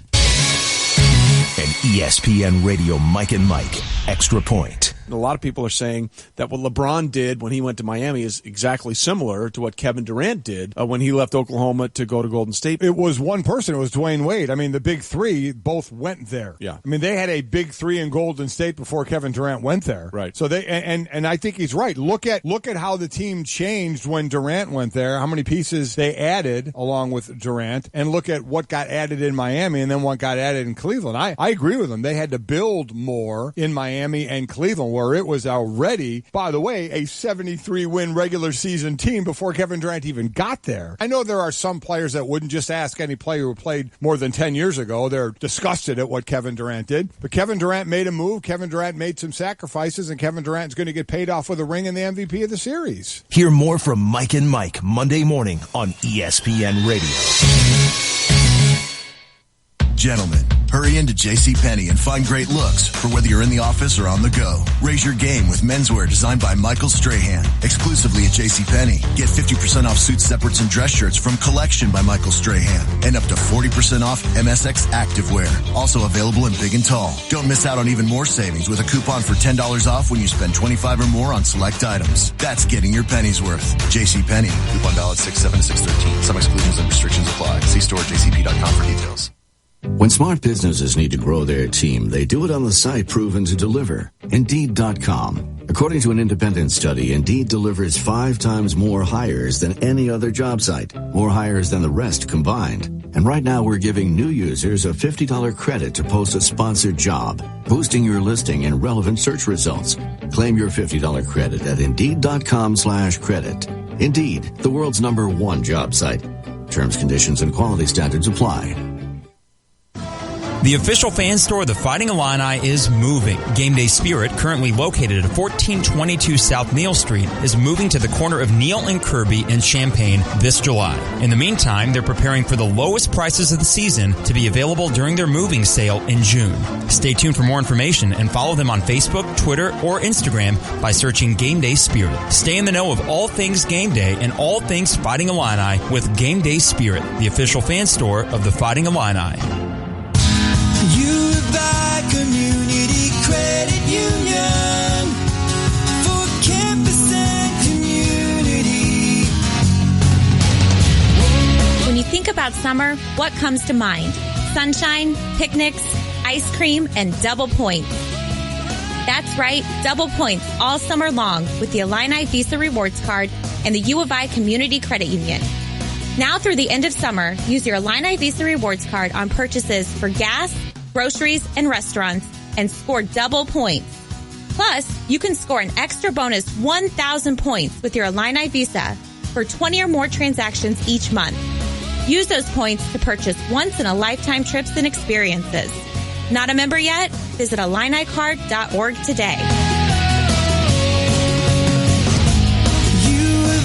Community Credit Union for campus and community. Guidance, trust, protection, service. It's the mantra of GTPS Insurance. When you work with GTPS, you'll never have to call an 800 number in a different state. You deal with people who live and work in our community and know it's important to your business. GTPS is your local source for business insurance, property, general liability, workers' compensation, and group health insurance, and they'll work with you to formulate the best package for the needs of you and your business. Contact a GTPS insurance agent today at 359-9000 or visit online at gtpsinsurance.com. When you're heading home, Tay and J are on your way talking sports. Weekday afternoons 3 to 6 here on ESPN Radio 93.5. It is the Tay and J Show. Mike Carpenter in for Lon Tay and Jeremy Warner on this Friday afternoon with Austin Berkland and Harry Black after a rousing rendition of Would You Rather. Mm-hmm. Big news, though. We are going to get back to sports on this kind of grab bag Friday show, and we're going to head to Columbus to speak with Adam Jardy from the Columbus Dispatch. Big doings for the Ohio State basketball program and their new coach, Chris Holtmann. Adam, kind of take us through the last 24 or 36 hours with the first name emerging being Greg McDermott, and now we find ourselves here with Chris Holtmann as the new coach. What has been the overall reaction from Buckeye fans in the last 36 hours?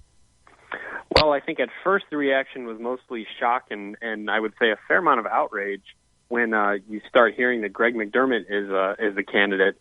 I think there was a very strong perception around the fan base that you don't fire the winningest coach in program history to hire Greg McDermott. There was a lot of upset people. My Twitter timeline was not a happy place, nor was my email inbox. So it's interesting because you kind of go from that situation where it looks like he might be the guy, and then he's not the guy, and then you end up with Chris Holtmann. And I think that I think people would have been happy with Chris Holtmann probably no matter what. But I think when you when that happens on the heels of thinking it might be Greg McDermott, I think that helped Ohio State sell it a little bit better and help it resonate a little bit better. You know, if it were strategic, where Gene Smith figured, I'll throw out the McDermott name first to really lower expectations to bring in Holtmann, all right, that makes a lot of sense. But it does seem confusing, though, that when you look at Holtmann, there's so many factors that make sense for him being the Buckeyes coach, and I wonder why he wouldn't have been the first guy they would have reached out to in the first place.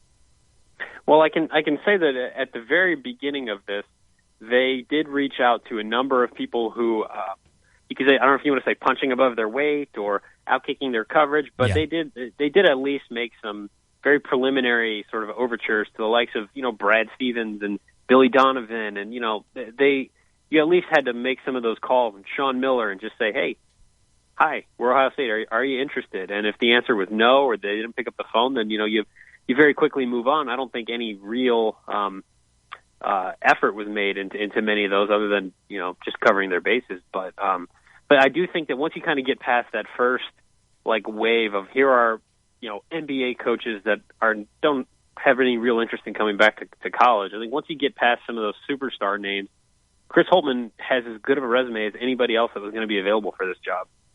We have a lot of Bulls fans in our area. In the Columbus area, what was the thought level of Fred Hoiberg as the new Ohio State coach? Was there much thought into that, or was that serious in the Ohio State area? There was definitely interest. I don't know how deep it ran. The whole situation was somewhat surprising in that I had heard that he was a candidate, and there was some chatter there, and then suddenly it just went completely quiet, and he's putting out a statement saying that he's not interested. I thought that, you could make a compelling case there that, in Chicago it might behoove both sides to just sort of agree to disagree and maybe move on and give everybody some fresh air. And if you're looking for a landing spot, Ohio State would be a pretty good one. It's a name that obviously carries some cachet with it, but I I think there was also, at the same time that there was some excitement about it, there was also some concern based on how, when he's been in college, how he's built his rosters with JUCO players and with transfers and things like that. And one of the biggest issues that Ohio State cited in firing Thad Matta was the downturn of the recruiting efforts. And so, they need someone that's going to come in and recruit the state, and someone that's going to rebuild some of those relationships that they felt had been waning. And I'm not sure that he would have been the right guy for that. What kind of roster is Ohio State bringing back for Chris Holtmann? Well, it's talent level wise. Yeah, talent level, and from both a talent standpoint and a number standpoint, it's down, especially compared to what maybe Ohio State has had. I wouldn't even say the last 2 years, but just, when you think during the Thad Matta era, they've been a pretty competitive upper level Big Ten type of team, and they haven't been there the last 2 years. But right now, they have 9 recruited scholarship players on roster. They are sorely lacking from a body standpoint. They essentially have 2 big men right now. Some of that just some bad luck transfers. They had their entire 5-man 2015 recruiting class that was widely regarded as a top 5, top 10 class. All 5 of those guys are gone now. The roster has taken a significant hit. And the one thing that is interesting to me, though, is when I do look at who they have, and you look at all the struggles they've had the last 2 years, the guys that they have on the roster are guys that they might not be there's some talent, but you're not talking a 5-star guy or a one-and-done type of talent pretty much anywhere on that roster. But the guys that are left are pretty good guys, pretty good, I would say, high-character guys that believe in a coach and that will play hard and be consistent. They might not score 20 every night, but they might be consistent in their effort level, which would be the first time that's happened at Ohio State in a couple of years. So I think that it's a team that might not have all the high-profile pieces, but I think that they're a team that would play hard, and they're a team that probably wouldn't give a coach too many headaches. It is the Tay and J Show on ESPN 93.5 in Champaign-Urbana. Mike Carpenter with Austin Berkland, Adam Jardy from the Columbus Dispatch. So what is Chris Holtmann's recruiting strategies? What areas is he successful in the country? Well, that's something I haven't done a ton of research into him just yet because I've been chasing the news around for the entire week, and I haven't slept a ton. But I can tell you that he's a good Midwest recruiter. I know that he is well known within the state of Ohio. He's been in a lot of the same high school gyms that Ohio State recruits. He's been in those same gyms, and a lot of these coaches in the region are familiar with him. That's going to be probably the biggest thing that he needs to do right off the bat when he gets to campus and he starts, assembling his staff and getting to know his roster and his guys. They need him to recruit the state of Ohio at a high level. There have been too many guys that have left Ohio in the last couple of years that have gone elsewhere and succeeded and come back and beaten Ohio State. That they made that very clear at the press conference announcing that they were firing Thad Matta. That can't happen, and you need to have a coach that's going to put up the fence and keep the best kids within the state. So that's he like I said, he definitely has some experience, and he has a pretty good track record in Ohio. They beat Ohio State for the number 2 kid in the state last year. Kyle Young, a forward out of Massillon, is currently at Butler. He's going to be a freshman this year. I don't know if he'll stay there. I don't know if he'll follow Chris to Ohio State, but they've done very well in Ohio. He knows Ohio very well, and that's going to be really big for him. Adam, what was that press conference like? Because some of the pictures and the optics, I wasn't able to watch or listen to it live, but some of the reaction I had read about it was that Gene Smith was pretty strong in his words. Was it a situation where Gene Smith and Thad Matta were sitting next to each other? Did each of them take a turn individually? What was that scene like? It was a surreal press conference. I'm sure at some point here in the next 2-3 days when I have a chance to actually sit down and catch my breath, I'm going to reflect on it a little bit more and just say how bizarre it really felt to be there because nobody knew that this was coming. To the point where not even the staff knew. They had a recruit on campus on Monday when this happened. They were completely caught off guard. So there's that sort of element to it where you're just shocked that you're sitting here, with Thad Matta and Gene Smith, and Gene is firing Thad. You did not see that coming. And then to have a press conference where the two of them are sitting next to each other, and Gene Smith is talking about why this guy that's 2 feet to his left isn't good at his job anymore. And Thad kind of has to sit there and like listen to it and take that and respond to that. And it made for some awkward conversations. I mean, there's a question was asked to Gene about why he felt that Thad didn't do his job well enough, and Gene starts talking about losing recruiting battles and, we lost too many guys from the state and this and that. And then the immediate follow-up is, well, Thad, do you agree with that?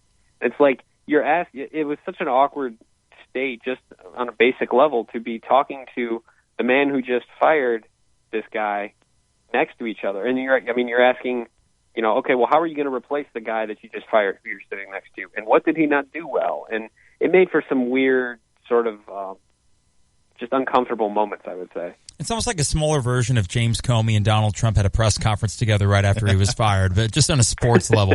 I'm thinking at him because from an Illinois fan's perspective, we saw the success that Thad Matta had, and I know that revisionist history, if Illinois could have done their hiring process post-Bill Self one more time, Thad Matta from Hoopeston, just outside of Champaign-Urbana, would have been the guy, and that would have been an alternate history I think any Illinois fan would take. So up in Columbus, for Ohio State fans, what is the ultimate legacy of Thad Matta?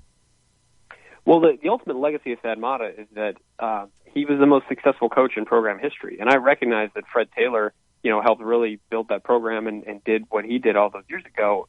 But when you talk about where Ohio State basketball was when he took that job, they just fired Jim O'Brien, and they're facing a year of NCAA postseason or a postseason ban, and starting with as bare a cupboard as you could possibly have. I mean, even worse off than they are right now, and immediately turning that around. And you think about the players that have come through there. You think about the fact that they won 5 Big Ten titles and 4 Big Ten tournament titles, and went to 2 Final Fours, a national championship game.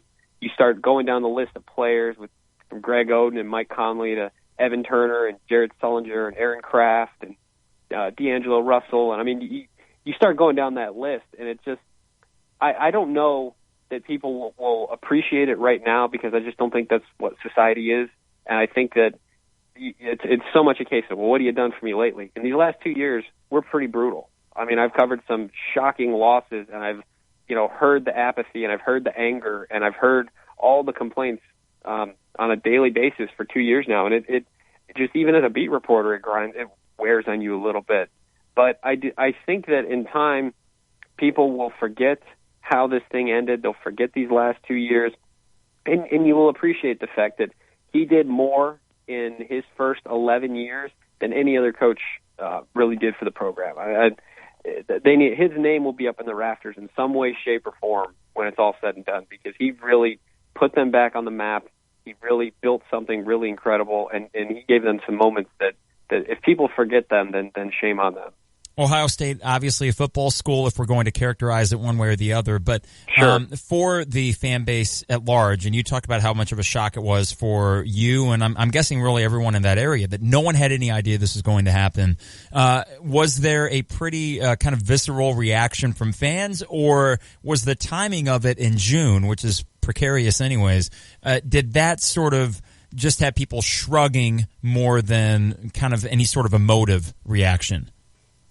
I think that, everyone thought that, at least from the outside, the perception was there that, Fed might not get another year. And I think that as this season went on, they go 17-15, and they lose some of the games that they lost. It was getting pretty, I don't want to say toxic, but it was the negativity around the program was definitely growing. And so I think that once Fed got through March and still had a job, they paid him a $625,000 bonus on April 30th for still being employed. That was written in his contract. So it was, once he got through March, and then once he gets that bonus, it's like, well, they're not going to fire him now. You don't fire a coach in June. And not only that, but you don't fire the winningest coach in school history in June. So I just keep coming back to shock and surprise. I think that one thing that sort of almost, I don't know if I want to say swung it back around as the week went on, is that people assume that when you make this move and you fire Thad on June 5th, that you must have somebody lined up and ready to go. There's clearly, if you had a meeting last Friday and you sort of came to that conclusion, you spent the weekend, you figured out, who you're going to have. And that doesn't really seem like it was the case. Like, I mean, they fast-tracked this thing as best they could, but they didn't. It doesn't look like they really had somebody ready. So that sort of caused, if people were shocked and even if people were happy that Thad was gone, I think that once you start seeing Greg McDermott's name being thrown around and some of the other candidates, people were not happy about that because it seemed slapdash would be the best word for it. Last question for you, Adam. Will there be a watchful eye over towards Bloomington, Indiana this year as Archie Miller takes over for IU? Any sort of second thoughts from Buckeye fans thinking, man, maybe if we would have made this move in March, I know it's Indiana, but Ohio State might have been attractive to a guy like Archie. Without question. Like you just mentioned, in a different timeline, Thad Matta's the head coach at Illinois, and who knows what he does there. I mean, absolutely. Archie was a guy that everybody in Columbus has thought for some time now that he was going to do what he did and was doing in Dayton. He was going to keep doing it well, and then whenever Thad wanted to step down, he'd hand the reins over to his good buddy Archie. I mean, that was the unspoken belief of every real Ohio State fan for the last 4 or 5 years. And so and that was another thing that added to it too. When Thad doesn't get fired at the end of the season, which is, if you're going to fire a coach, you would expect that, and Tom Crean gets fired and you see Archie go to Indiana, there were a lot of really unhappy people that were like, boy, Thad better turn this around, or that's a chain of events that's going to bite us for the next 10 years. So that will stick with a number of Ohio State fans. I can guarantee that. And I'm very curious to see how that plays out going forward because everybody thought that he was going to be Thad's replacement. Adam Jardy from the Columbus Dispatch. Get some rest this weekend. I know Monday's the press conference, right, for Chris Holtman's introduction? Yep, I might sleep until then. Okay, that's not a bad idea. Appreciate your time, Adam. Thank you, Adam. Yeah, thanks, guys. It was good getting the take from Columbus, Adam Jardy, of course, from the Columbus Dispatch, and kind of taking the temperature of what their fan base is thinking. I had no idea it was 4 to 5 years that they had this thought process. Yeah, well, I mean, I thought it was only this last 2 years they were like, Archie's going to be the guy for Thad. Well, if you think about it, Thad had started to stagnate before we were really thinking about Tom Crean getting fired. So the idea of Archie Miller to Indiana was a relatively new phenomenon. And we always thought that, well, maybe if the timing, like if there was a Big Ten school that Archie would leave for, it'd be Ohio State. Yeah. That's why it always seemed kind of a pipe dream for Illinois. And especially as Thad Matta struggled 2 years in a row. And then I'm thinking, well, that makes sense. So this is going to be something as it goes along. Chris Holtman is a fine coach. I think he will do fine. He'll make tournaments, I think, fairly regularly when he gets things going. A Jim O'Brien type, which had some phenomenal seasons mixed in there as well with Scooney Penn, Michael Redd, those guys. But what about Indiana? And with Archie Miller, your guy that is now over at Indiana. And I think if those two schools were open at the same time, maybe it was 50-50. He would have considered Indiana despite the relationships in Ohio because it is a blue blood, no doubt. But Ohio State, with all the resources they have, that would have been the one school other than Indiana in the Big Ten that could have been able to get Archie Miller. And it would have made too much sense. I completely agree. That was really interesting what Adam had to say. Yeah. I mean, the shell shock is kind of a word. Yeah. I mean, and this is a guy that has his finger on the pulse there, and he had no idea. The reporters out there had no idea. The fan base certainly had no idea because, like he said, you get through the month of March and nothing's happened. And the coaching circus dies down, the carousel, it dies down, and you're going to go one more year with Thad and see what happens. And maybe a Lou Henson type thing. You know, Thad Matta goes through a year that's not so great, and then they have a press conference in February, and then they get the leg up on the next coaching search.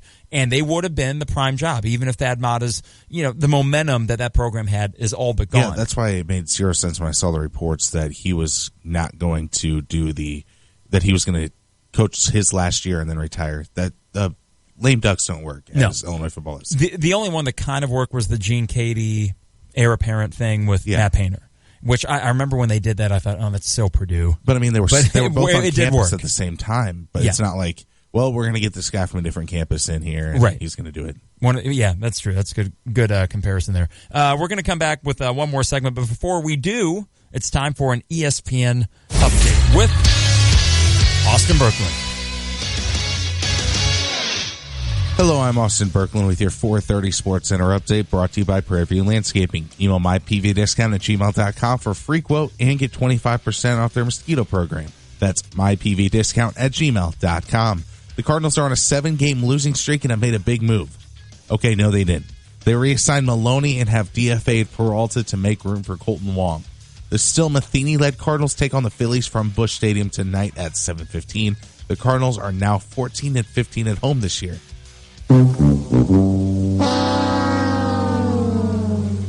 That is the actual sound of John Mozeliak today. Yeah, it sounded like it, man. The Cubs dropped the first game of this weekend series to the Colorado Rockies last night, 4-1, with Chris Bryant being the only offense hitting a solo home run in the first inning. The Cubs are in action right now against the Rocks, and the score is 5-3 in the bottom of the ninth. Kyle Schwarber has an 0-2 count right now. Nobody out. White Sox are taking on the defending AL champs, the Cleveland Indians, tonight from Progressive Field. White Sox have a putrid 13-22 record on the road.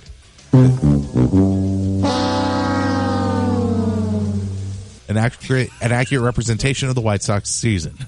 The Stanley Cup Finals last night was a complete blowout, with the Penguins winning Game 5 over the Preds 6-0 in Pittsburgh. Carp, can you play the sound? That's what the Nashville Predators sounded like last night. Oh, Smashville last night? Yeah. We actually have audio of the John Mozeliak press conference here, though.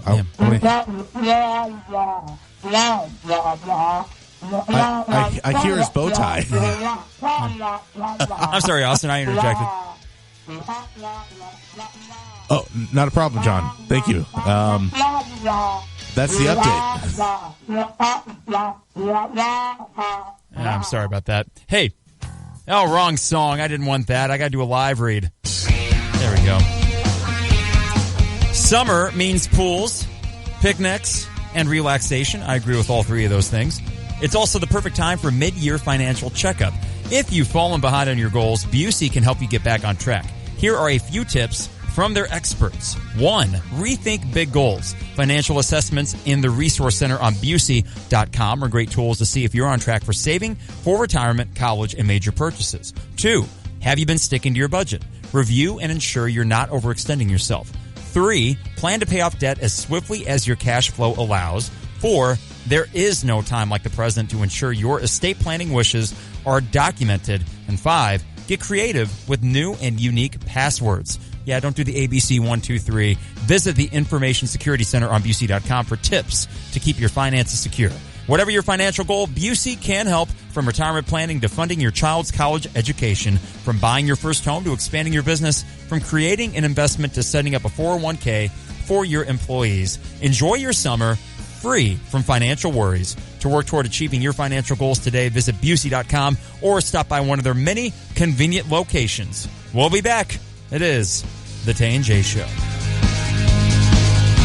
Alto Vineyards has long been a leader in the Illinois wine industry, winning over 700 awards in national and international wine competitions in the last 20 years. Now, Alto Vineyards, along with SJ Broadcasting, present Music Among the Vines, East Central Illinois' premier summer concert series, held under the stars. Stop by Alto Vineyards each weekend throughout the summer and indulge in Illinois wines, premium beers, soft drinks, and light food items, all while experiencing the best music the area has to offer. For more details, visit altovineyards.net or call 356-4784. Don't miss Alto Vineyards Music Among the Vines this Saturday at 7:30 with the Blues Deacons. It's the Blues Deacons live at Alto Vineyards Music Among the Vines, 7:30 this Saturday. Well, I'm going out of Houston. I got a diary in my head.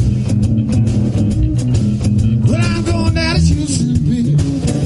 Then on Sunday from 2 to 4, don't miss a live performance from Tim Crosby. Get more details at altovineyards.net. Get strong and stay strong at your Champagne Curves. Ladies, rethink your fitness strategy. Let your Curves coach show you the health and beauty benefits that working out offers. For a limited time, new members can join. Get personal instruction and your best body all summer long for just $10. 30-minute cardio, strength training, stretching, and meal planning can get you where you want to be this season. Curves is for women only. At last, feel free to sweat. Curves, when you just want to work out. Located behind Biaggi's in Champaign. Call or go to curves.com today. Chicago Cubs are going to be in the World Series, and maybe sooner than we think. It's our trip to Wrigley Field, Chicago. You can join us on Wednesday, July 5th. The Cubbies take on Tampa Bay at 1:20. Our trip to see the world champion Chicago Cubs.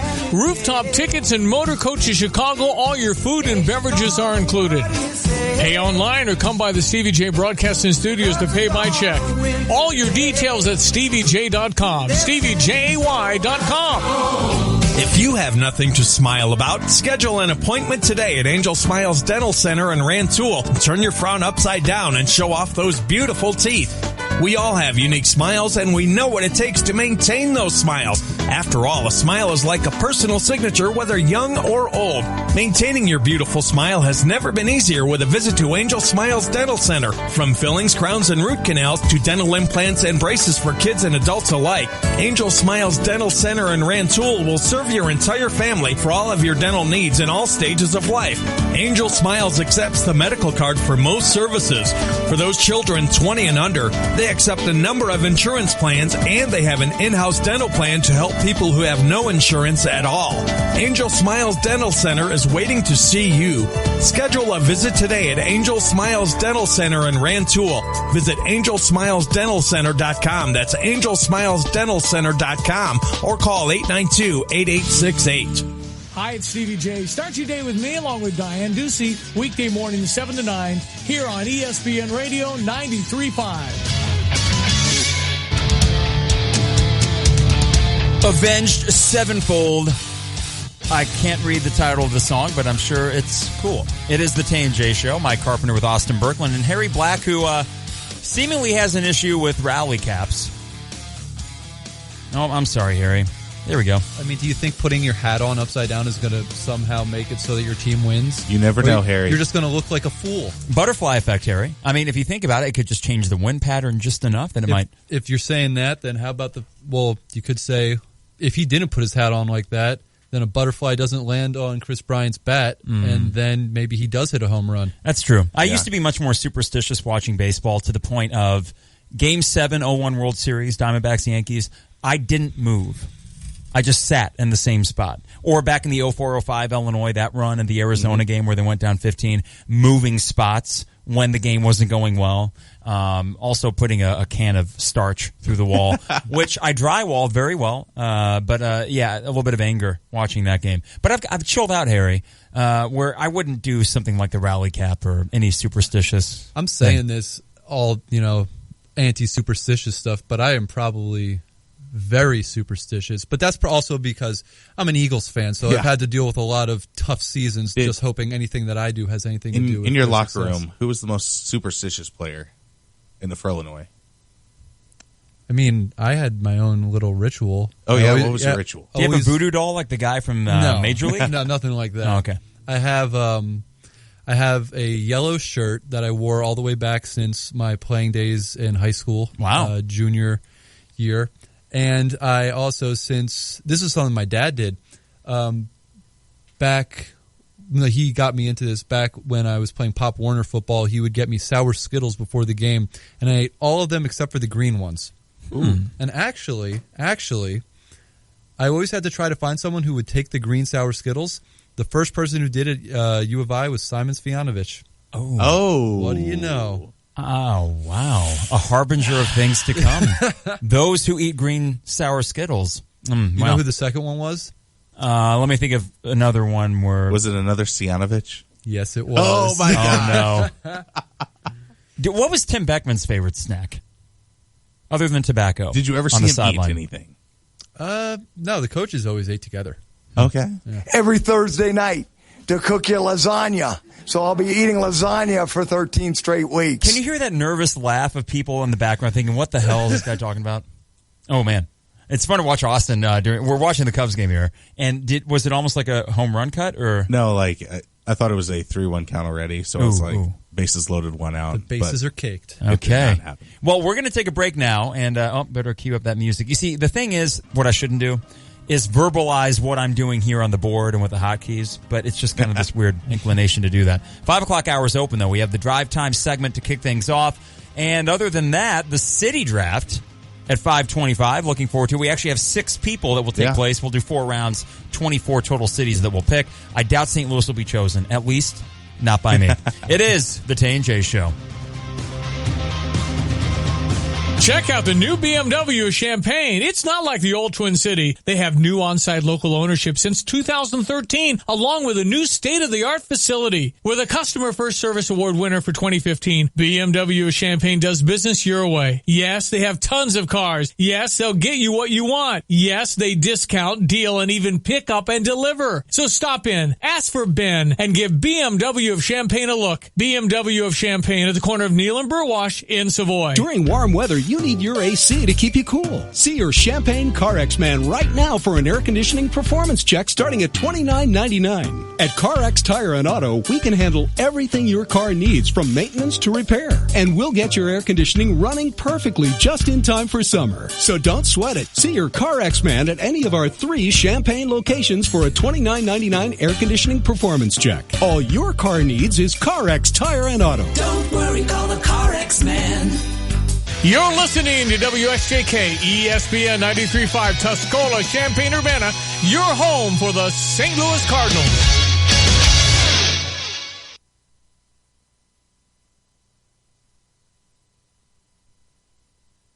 Maloney, Fox News. He's a leaker. During testimony before the Senate Intelligence Committee, fired FBI Director James Comey admitted he gave memos he had written about his conversations with the president to a friend and urged that friend to share them with the news media. Now, members of the Senate Judiciary Committee are asking Comey's friend, Professor Daniel Richman, to hand the memos over to them. The president in his comfort zone today talking about rebuilding the nation's infrastructure. We have structurally deficient bridges, clogged roads, crumbling dams and locks. Our rivers are in trouble. The president speaking at the Department of Transportation, announcing a new council to help project managers more easily obtain permits. Debate on the debt ceiling heating up in D.C. House Democratic Leader Nancy Pelosi says her side agrees with increasing the government's borrowing authority, the so-called debt ceiling, and would like to do it in July without concessions to conservatives. We can't go to that place. I mean, really. So I would hope that we can have a vote on a clean debt ceiling, that we would do it by the end of July, because this may come due in August. Even if it's September, we want to be ready. But conservatives like Congressman Steve King of Iowa say there should be negotiation. Fox's Mike Emanuel. Newly elected Montana Congressman Greg Gianforte will plead guilty to assaulting a reporter the day before the election. Prosecutors say he'll appear in court Monday to be arraigned and sentenced on the misdemeanor charge. Earlier, Gianforte reached a civil settlement with the reporter, and as part of it, the reporter said he wouldn't object to the congressman entering a no-contest plea. Stocks closed mixed, the Dow climbing 89 points, S&P slipping 2 points, NASDAQ dropping 113. Fox News, fair and balanced. Yo, everybody get up! Everybody get up! Everybody needs to understand that I'm more than simply a hype man for this rap group, just like Geico is more than just a company that can save you money. Geico also has fast and friendly claim service, so they can help you when you need it most. And while I do love being a hype man, I also love reading for children's audiobooks. Like Little Bo Peep, she lost a sheep, and she don't know where to find them. Yo! Geico. Expect great savings and a whole lot more. The key to success? Keep it simple, especially when it comes to hiring. And nobody makes it easier than Indeed.com. Post a job in minutes. Set up screener questions. Manage your candidates from one dashboard. According to an independent study, 5 times more hires are made through Indeed than any other job site. New users claim your $50 credit to post a sponsored job at Indeed.com/credit. Indeed, the world's #1 job site. Terms, conditions, and quality standards apply.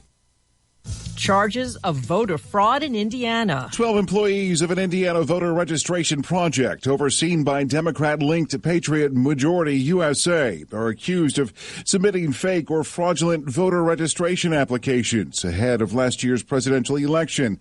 That in court papers filed in Indianapolis. State police began investigating the group in August, and in an investigation that expanded to 56 Indiana counties. Court papers also show that Patriot Majority USA submitted several hundred bogus voter registration applications, though the company hasn't been charged and denies any wrongdoing. Jeff Manasso, Fox News. The State Department expressing support for British Prime Minister Theresa May after her Conservative Party failed to hold on to its majority in the elections. Officials calling May a staunch ally. Emmy-nominated actress Glenn Headley has passed away. She was currently working on the Hulu series Future Man. Her cause of death is still being determined. Headley's range of work carried from improv to television to film. She played Iris Holland in Mr. Holland's Opus. You care more about teaching other people than you do about me. And Tess Trueheart and Dick Tracy. Tess, this is... I know who she is. Hello, Miss Mahoney. She was also in Dirty Rotten Scoundrels, Mortal Thoughts, and Monk. Glenn earned one of her 2 Emmy nominations for the Lonesome Dove miniseries in 1989. She is survived by her husband, Brian McCullough, and son, Sterling.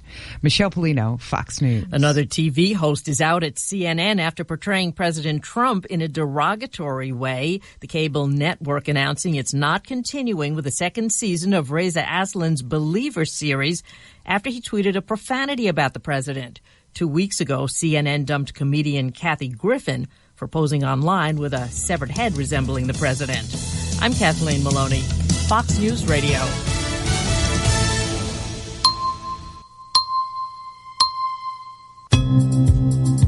Here is your ESPN Radio 3-day forecast from...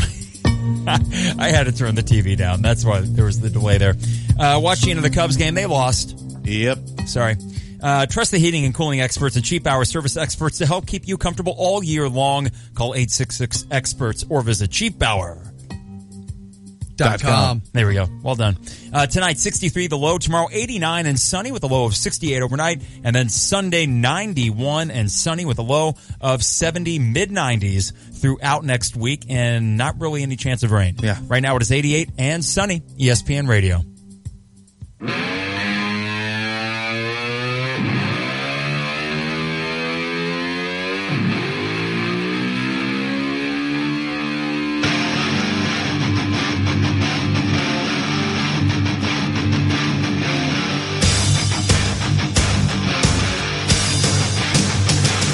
It is time for Drive Time, presented by Honda BMW of Champaign. For a wide selection of new and used vehicles, check out Honda BMW of Champaign at the corner of Neal and Burwash and Savoy, and online at drivechampagne.com. Drive Time when we recap the show. And no news, really, after a press conference from St. Louis, where we thought that we'd have a really newsy show, potentially talking about a new manager. But I guess we do have like 5 or 6 different bullet points we can hit on, but they don't really matter. Yeah, I thought we were going to have to get Kevin Wheeler on or Chris Raby, but nope. It's all about a assistant coach and Johnny Peralta being DFA. Yeah. Yes. Cardinals struggling, of course, 7 straight losses, and they return home tonight to face Philly, I believe. Mm-hmm. Harry's team. Who's even on Philadelphia anymore? They got some younger guys. You got Franco. Odubel Herrera, yeah, he's good, right? Who else is on the Phillies? I remember when you could name the entire starting lineup of that team? Jimmy Rollins, Chase Utley, loaded. Carlos Ruiz, Ryan Howard, Shane Victorino, Raul Ibanez, Hunter Pence. Wow, that's right. Who else? The rotation, Pat Burrell. Yeah, Pat Burrell, yeah.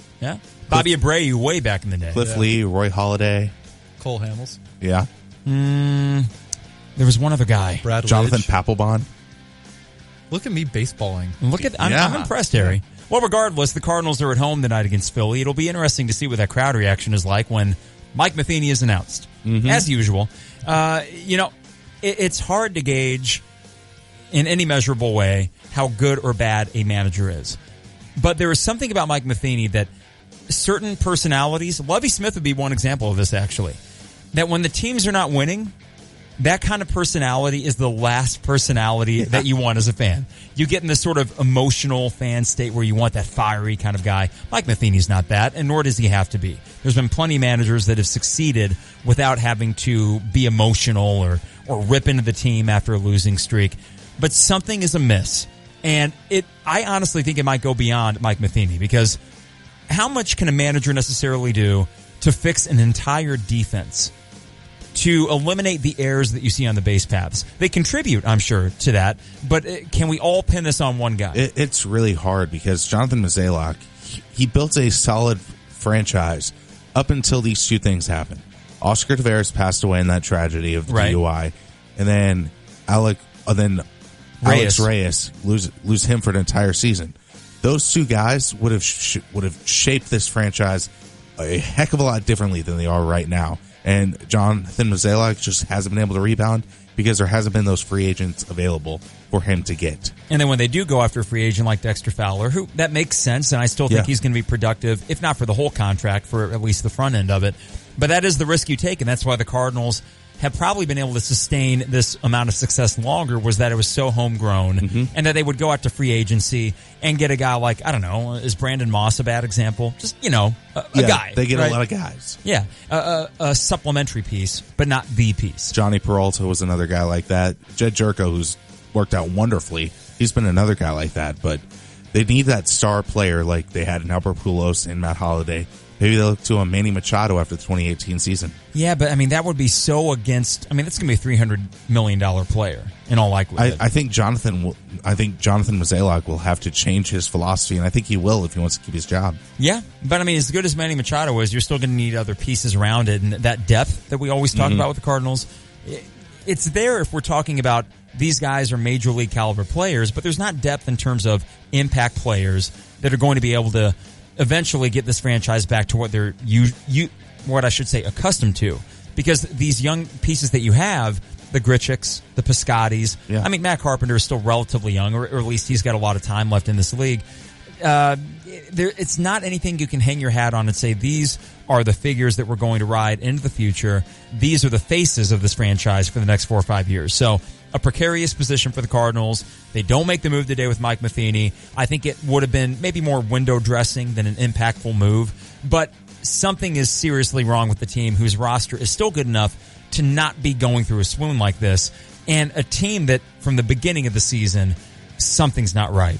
It can be at times a very bad baseball team. Yeah. And with the talent they have, it shouldn't be. Let's see. What else did we talk about? We had some Would You Rathers in there. We did have the Would You Rather game with Harry Black. Yeah. Those were pretty fun. Yeah, that was pretty fun. We figured out paper cuts would be better to have than not have superpowers. So, well, we talked about today? That. There was some hockey talk. Hockey talk, yeah. Yeah, no one cares about that, though. Should we... Chris Holtman, Ohio State. Yeah. I'll work on this whole show running thing. I apologize. We had Adam Jardy from the Columbus Dispatch, and that was a really good interview. Actually, a little bit eye-opening to see from that perspective from Columbus and the shock and surprise that they had when that move was made. Because a lot of Buckeye fans and the media out there figured, okay, it could have happened back in March. It was a 17-15 season, which I believe actually was John Gross's record last year, his fourth year, as bad as that was. And they don't make the move. And then they make the move in June after Archie Miller, the heir apparent in a lot of people's minds, had already went to Indiana. So a great interview. Encourage you to podcast the second hour, whole show, but the second hour with Adam Jardy in particular. And Ohio State does not have that much talent returning because of Thad Matta's recruiting inabilities or crutches with the way his health is right now. And the fact that Adam Jardy said that the pipe dream of Archie Miller has lasted 4 years, which is just amazing to me. They are going to be having buyer's, or I should say, not buyer's remorse. Holders remorse, almost. Yeah, holders remorse. That's a great way to put it, because if you look at Illinois, that would have been buyer's remorse when they got Weber instead of Thad Matta. And that's including the 3 years that Weber had at the start of it that were fantastic. All of them single-digit losses in those seasons. I think Dee and James, over their 4 years, had 112 wins, and the bulk of them came in years 2, 3, and 4. Mm-hmm. But regardless, if you would have had Thad Matta, you would have had more sustained success, and maybe to the point where I don't know. It's hard to know if he would have stagnated at Illinois like he did at Ohio State. I think Thad Matta would have been able to capitalize on the Final Four appearance that Thad Matta would have brought them to.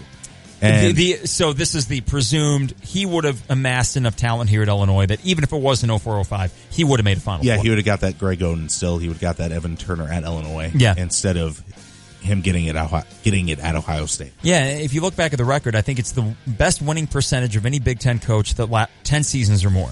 I think is what it is for Thad Matta, and it's 730 something, 73%, something crazy like that. So you forget how dominant Ohio State was. You said the term silent but deadly in regards to Ohio State basketball, which even with Jim O'Brien, they were a team that you'd see on your schedule. Yeah, Ohio State's good. And then before you know it, Michael Redd and Scooney Penn are going to a Final Four. Same thing with Thad Matta, even though the recruiting success was a lot more pronounced and you were seeing the 5 stars come in. But interesting move. Chris Holtmann will be fine. He will be an upgrade from what Thad Matta was doing. Yeah. But I know Steve Breitweiser and I had talked about this throughout the 200 level. When momentum ends, it's really hard to get that going again. It's almost impossible. Well, and Chris Holtmann inherited a good Butler program, and he maintained it. And, in fact, had his best season out of all 3 in his final season, leading into this Ohio State gig. So this is a different task for him. He is going to essentially have to rebuild a basketball program that doesn't have a lot going for it right now, apart from the fact that it is Ohio State. They have a big arena. They have plenty of resources. And they, I think, have a little bit more margin for error simply based on the fact that it's Ohio State. They'll get talent. They'll get NCAA tournament caliber talent. And then Holtmann will be able to mold them into a team that reaches it. How do they stack against the better teams in the Big Ten? Or even an Archie Miller at Indiana or Brad Underwood at Illinois? Out of those 3 hires, I put Holtmann third. Yeah, me too. And that's nothing against him. He's a good hire, but Underwood and Archie Miller, both of those and he's going to have so much time because the AD is not going to have any pressure because Urban Meyer is still there. So the AD is going to keep Holtmann around for a while for him to build it up, and he's never going to get fired because he doesn't want. His job is safe. His job is safe no matter what with Urban Meyer there. That is Drive Time, presented by Honda BMW of Champaign. For a wide selection of new and used vehicles, check out Honda BMW of Champaign, corner of Neal and Burwash in Savoy, online at drivechampaign.com. Coming up, an ESPN update from Austin Berkland and the Tay and J City Draft. We have 6 people taking part in this, 4 cities apiece. Who will come up with the greatest collection of cities? I love these mundane topics on a Friday afternoon. It is the Tay and J Show.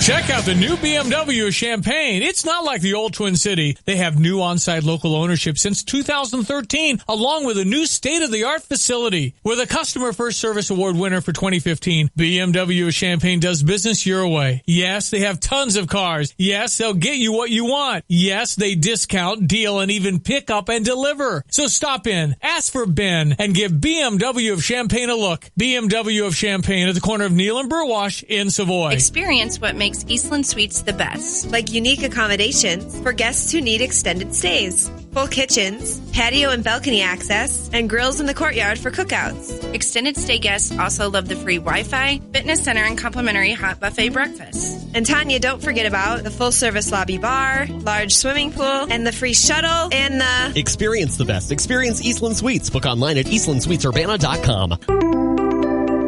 The Snyder Company. Hi, I'm Troy Lands from Lands Heating, Cooling, and Plumbing. For a limited time, Lands is offering special financing for 6 years or up to $1,000 trade-in allowance. Your choice, with approved credit on any qualifying train system. So call Lands at 1-800-AIR-REPAIR for details or find us online at landsinc.com. And remember, it's hard to stop a train. I'm Troy Lands. You can count on my company because you can count on me. See Lands or visit train.com for complete program eligibility dates, details, and restrictions. It was big, huger than huge. Big would be an understatement. Wow, this is giant. It's Rosati's Pizza's Big Deal Beginning of the Week sale. This Monday and Tuesday, the big, huge deal is coming your way. Score a 14-inch, 2-topping thin crust pizza with a 2-liter for $17.10. Rosati's continues to celebrate their 10th anniversary with really large, big deals. A 14-inch, 2-topping thin crust pizza with a 2-liter for only $17.10 at Rosati's Pizza. 701 South Gregory and online at myrosatis.com. Going on 5 years, Rock's Place in St. Joseph has become the neighborhood sports bar and grill for a lot of folks in the area. Rock's Place is known for their delicious burgers, and they also have great daily food and drink specials. Plus, Rock's has plenty of TVs, so you can keep tabs on the Cubs and Cardinals all summer long. And while you're there, press your luck on one of Melody Music's video gaming machines. For delicious food, cold drinks, and good company, make it Rock's Place, 101 North Main Street in St. Joseph. Find them on Facebook, ROCHS in St. Joseph. Joseph. Want to feel like a total boss? Then switch to the best deal in America, Total Wireless. With Total Wireless, you get America's largest, most dependable network plus 5 gigs of high-speed data and unlimited talk and text for only $35 a month. Whoa, how did you get all that? Oh, that's right. You're totally a total boss, and you never sign a contract. Total Wireless, total confidence. Available at Walmart. Always refer to the latest terms and conditions of service at TotalWireless.com.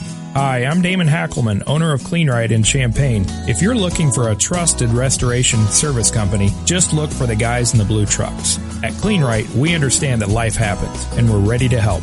Our experienced service technicians will provide you with not only a quick response, but also honest answers and advice. For water, fire, smoke, or mold restoration, we're there when you need us. Call CleanRite today at 351-4930. That's 351-4930. Or just Google CleanRite Champaign.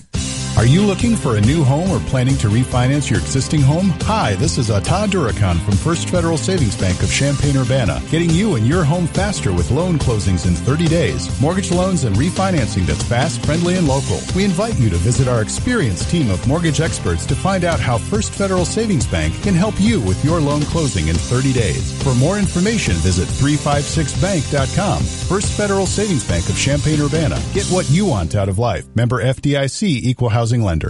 Finding great people to hire can be like, well, trying to find a needle in a haystack. It's time to try ZipRecruiter, where 80% of jobs get a qualified candidate in just one day. How? Using powerful technology, ZipRecruiter matches your job to the right candidates fast. So, while other companies might deliver a lot of hay, only ZipRecruiter finds you the needle in the haystack. And right now you can try ZipRecruiter free. Just go to ZipRecruiter.com/easyhire for your free trial. ZipRecruiter.com/easyhire. Next paint project, why settle for a new coat of paint? Try a new coat of armor. Glidden Diamond Paint and Primer at the Home Depot, starting at only $23.98 a gallon. When put to the test, Glidden Diamond stood up to 2,500 scrubs. That's a lot of soccer balls, muddy pets, and fingerprints. And that's one tough coat. We're pouring more into paint with unbeatable prices on scrubbable Glidden Diamond Paint and Primer from only $23.98 a gallon at the Home Depot. More saving, more doing. U.S. only. Hi, it's Stevie J. Start your day with me along with Diane Ducey, weekday morning 7 to 9, here on ESPN Radio 93.5.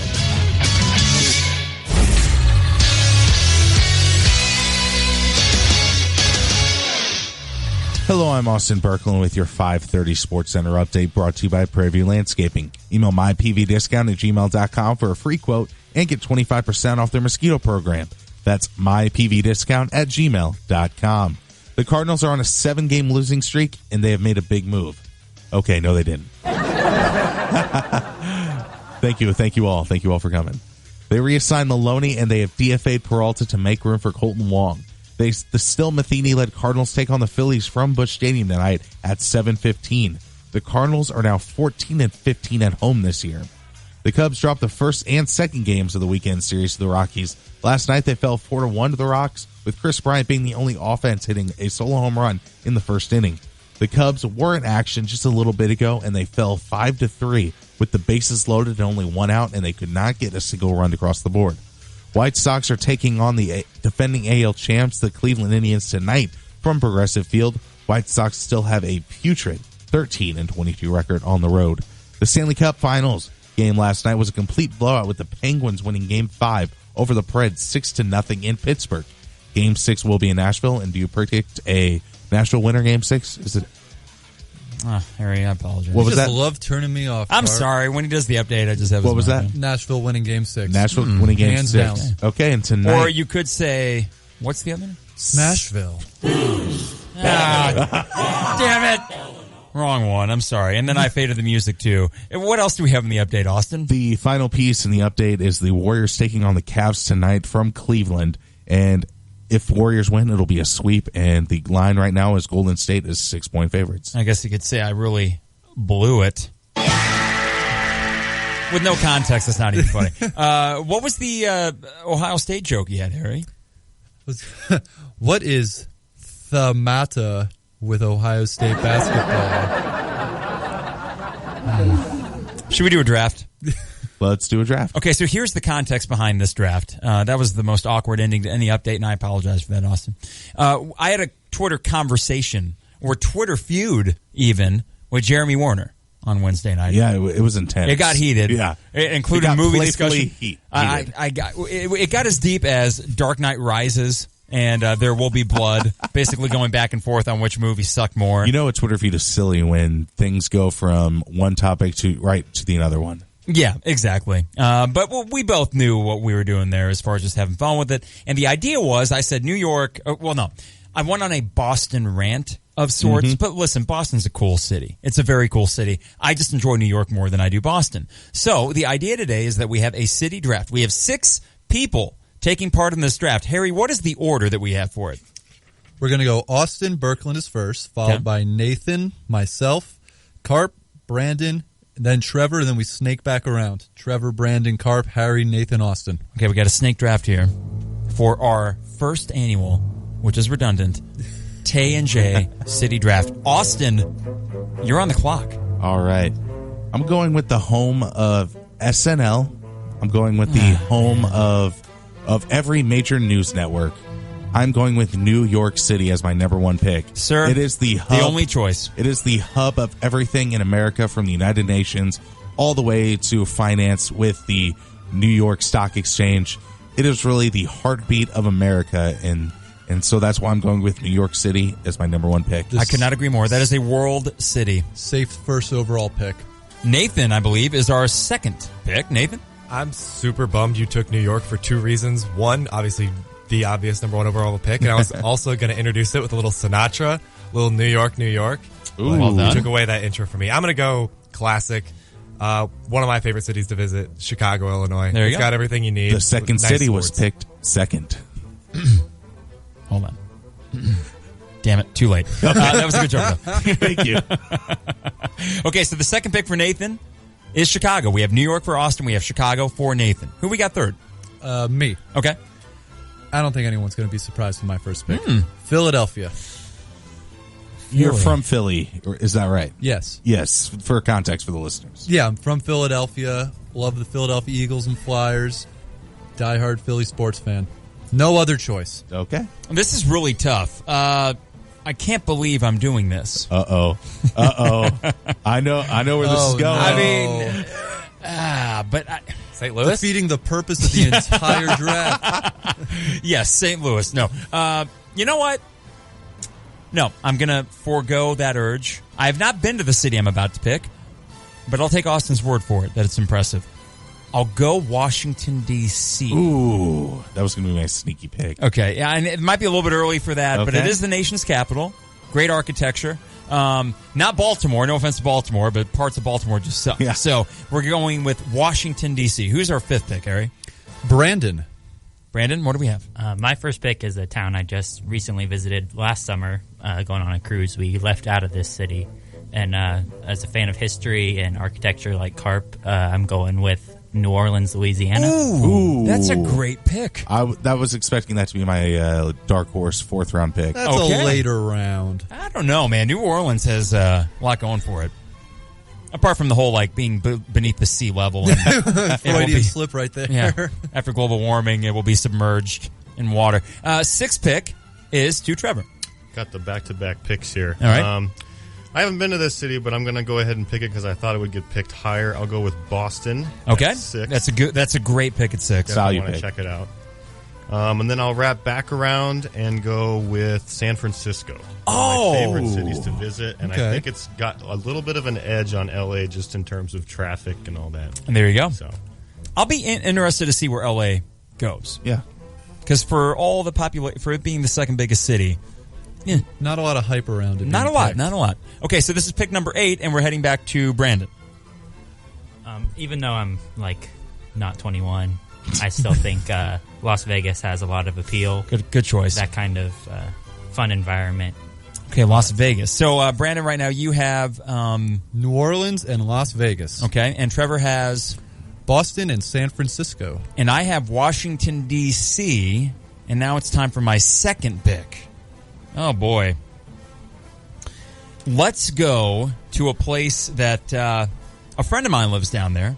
I've yet to visit, but if you want music, if you want culture, if you want great food, the Berkeley of the South, or the Madison of the South, I'm going Austin, Texas. Okay. Namesake. Named after me. Yes. Not really. All right. That's my second pick. Harry, you're up. All right. I know I could probably get this in a later round, but I'm going to go with my other hometown, Orlando, Florida. That's a good Walt choice. Disney World and Universal Studios. That is a fantastic pick. It's a great family city. Mm-hmm. I want to go Disney World again. Stop acting like you know anything about Orlando. I've been to Orlando. What can I say? Austin, you say family city. We were having a conversation, I don't know if it was earlier this week or last week, about living close to Orlando and going to those parks alone, if you would or not. I would. You say it's a great family city, but you were also making the case that you would 100% go alone to... Not only would I go Those alone... two aren't mutually exclusive. You can still do But both. it's definitely a family trip to go to an amusement park. Oh my gosh, you can do both. You can go alone and you can go in a family with a family. Now, here's the thing. Not only would I go alone to Disney World, I'd go wearing Crocs and a trench coat and weird old sunglasses, and I just sort of roam around the park and just creep everybody out. Here we have... Nathan is back, yeah. I did not expect to be able to get this in the second round, and yeah, I'm going to pick it. I'm going to go L.A. It's There you got go. the nice Okay. weather, the celebrity, Hollywood. I don't know. I think it's got a lot for, especially for a second Nathan's round got pick. a strong two so far with Chicago and L.A. Yeah, number 2 and 3 in population, behind New York, the two biggest cities in the country. Austin. I am going to go with the Bachelor and Bachelorette capital of the world, Nashville, Tennessee. Why is that the Bachelor and Bachelorette capital of the world? Because there's so many bars back to back to back next to each other. It is the Midwest New Orleans, and I love it so much. The country music aspect of it, I'm a huge country music fan. So I'm going to go with Nashville as my second round pick. That's a great pick. I was hoping that'd be around for me. And you have a snake pick here. Oh, wow. I do have a snake pick.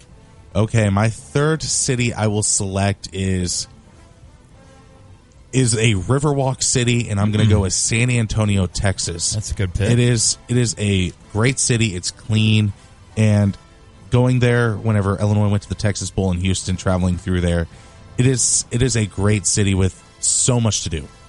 And the Alamo, don't forget that. Never forget about that. Remember. Yeah, you have to gotta remember. remember the Alamo. Harry, right? No, It is Nathan. Nathan is up. That's right. I'm going to stray away from my big cities and explore the outdoorsy parts of big cities. I'm going to go smack dab in the middle of Colorado, Denver. That's a value pick. I've visited in the third Denver round. a few times. It is everything you want if you're looking for not too big, not too small, plenty of things to do. I feel like Nathan's killing all of us right now. Yeah. I'd say Austin and Nathan have it, because Austin has the New York thing going on. But I'm biased. Harry, what do you got? This might seem sacrilegious, being a Philadelphia fan, but I went there for our bowl game for the Heart of Dallas Bowl. I'm going to go with Dallas. Just Great because of city. Great city, great history, Dealey Plaza, the food. Did you go to the JFK? I did not. That is phenomenal. But do you guys believe the whole lone gunman theory? Heck I don't. no. I do. Do you really? I do. I do. I've looked at that stuff. I think LBJ it was is a one part guy. of it, and we all know. Oh, it. LBJ was totally complicit. But okay, picture this. I had just gotten there, and I was looking at my itinerary, and I thought at first when I read Dealey Plaza, it said Dealey Pizza, and I thought it was under food. But then when I was reading it, I saw it said Dealey Plaza, and I was like, wait a minute, this is where JFK got shot. And as I looked up, I was right there. Did you see the X on the road? I did. Yeah. It was pretty surreal. It was pretty awesome. Just that kind of history, and I had a great time. Mm-hmm. This is tough, guys. I mean, the obvious choices have kind of been whittled down. And now I'm kind of thinking in terms of region. I mean, I have an East Coast-ish thing with D.C., if it qualifies as that. I have the South, kind of, with Austin. I like cities with culture. I'm going to go with... Gosh darn it. I just had it on the tip of my tongue. Can you guys give me like a little 5 seconds here? Do you remember what state it was in? Oh, boy. Sing the 50 Nifty song. Gosh darn it. Oh, yeah. Louisville. Louisville. Yeah. Love it. Louisville, Kentucky. Yeah, because it's got the right blend of culture. You got the great sports down there. They get all the best concerts at their arena down there. And it's a river city. It's warmer, a more temperate climate in the winter. Yeah, Louisville. Is Louisville the KFC Yum Center? Yes. That might be my favorite name for a stadium. despite the goofiness of that name, fantastic arena. It really is. I kind of wish we had one like that. Okay, so I got Louisville, and now we're going to Brandon. Yeah, I just went to this city a couple of months ago for a basketball game, NBA. I think we mentioned it earlier in the show. It's got great food, great atmosphere. I'm going with Memphis, Tennessee. There you go. Ooh, that is a fun city. A lot of history down there, too. And now, Trevor, you have your last two picks of the draft. All right, last two picks. First, I'm going to go to a place I've visited a couple times. Good for spring training baseball. Phoenix. It's a good one. All right. Okay. Warm weather. There you go. Dry heat. It is a dry heat. 128 degrees. It is dry. But it's dry. Yes. Then I'll wrap back around with one of the party capitals of Miami, Florida. Oh, yeah. Thought that might have I've never been. Have you been to Miami? I've Trevor? never been. Has anyone here been to Miami? I've been there. Okay. It's overrated. Is Way it? too crowded. Okay. So that's Did an you get overrated Cuban pick. food? It's the only food they have. Okay. It's good food. Yeah. Back to Brandon. I'm basically only doing this to spike carbs, so St. Louis, Missouri. That's all right. It's worthy of a fourth-round pick, I suppose. I mean, is it top 25 city in America? Sure, it could be. Is it back to me already? It is. Okay, so what am I standing? Let's recap real quick. So far, Trevor's four are... Trevor has Boston, San Francisco, Phoenix, and Miami. That's strong. A hodgepodge, but a strong one. Brandon has New Orleans, Las Vegas, Memphis, and St. Louis. Okay. That's the Harry Black barbecue draft. There you go. Of the city draft. Sorry, Brandon. Carp, you have D.C., Austin, and Louisville. I have Philadelphia, Orlando, and Dallas. Nathan has the clear winner in Chicago, L.A., and Denver. And Austin has NYC, San Antonio, and Smashville. How's this? Gosh darn it. This is tricky. I'm between two cities out west. Oh. But I'm going climate that I would prefer. San Diego. Or San Diego. Which is, of course, German for a Wales. No, I believe the translation was lost thousands of years ago. Agree to disagree. One in Rome. You just have to say when in Rome. So yeah, I'll go San Diego. There's another city out west that I'm kind of surprised has not been picked yet, and I know if Jeremy were here, he would have already snatched it up. So we're going back to Nathan, I think. It's my turn. No, it's Harry. Okay. Yeah. God, I can't think of a lot more. You know what? It's a big city. It's worthy of a fourth-round pick. I've only driven through it, but it is the Coca-Cola capital of the world. Atlanta. Interesting. Did you know that Atlanta is built on stilts? Downtown Atlanta. That's why they have the whole underground Atlanta thing, which is just shops, retail stores. Okay. But the actual street level is built on stilts. I did not know that. And built rhymes with stilt. I did know that one, Carp. Wait a minute. Nathan, you're going your a little final too pick. fast here. So I have the volume, and I have the masses already with the second and third largest. So do we need some rest and relaxation in this fourth pick? I need some rest and relaxation. I'm going to take a Hawaiian roller coaster ride to Honolulu. Okay. Ooh, good. Okay. pick. I feel like a nice vacation destination sort of rounds out my picks. Okay, I like that. It's not bad. Now, Austin obviously is going to go with Dover, right? Delaware? Is Dover in Delaware? Yes. Yes, it is. The final pick of the draft. My final pick. I'll go another round if you guys want to. Oh, we can go another round. Should we go 5? All right. What the hell? With this one, I will go with Kansas City, Missouri / Kansas City, Kansas. That's two cities. It has a very great music scene.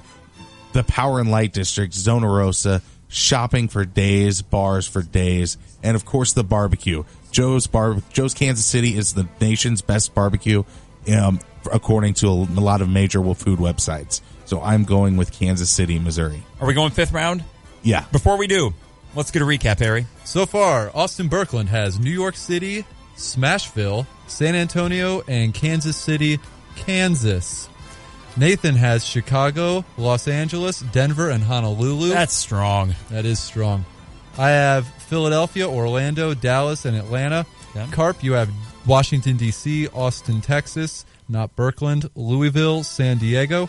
Brandon, you have New Orleans, Vegas, Memphis, and St. Louis. And Trevor, you have Boston, San Francisco, Phoenix, and Miami. Whoa. Okay. Austin, last pick. My last pick it's going to be a Pacific Northwest city, and it's going to be Seattle, There you go. Washington. I'm surprised it took that long. A great independent music scene, and of course, just the way they live out there just seems to be so intriguing. Huge heroin epidemic. That's how you followed that up. All right. Well, you know, it can lead to some good music. Anything for the creative process. I kid.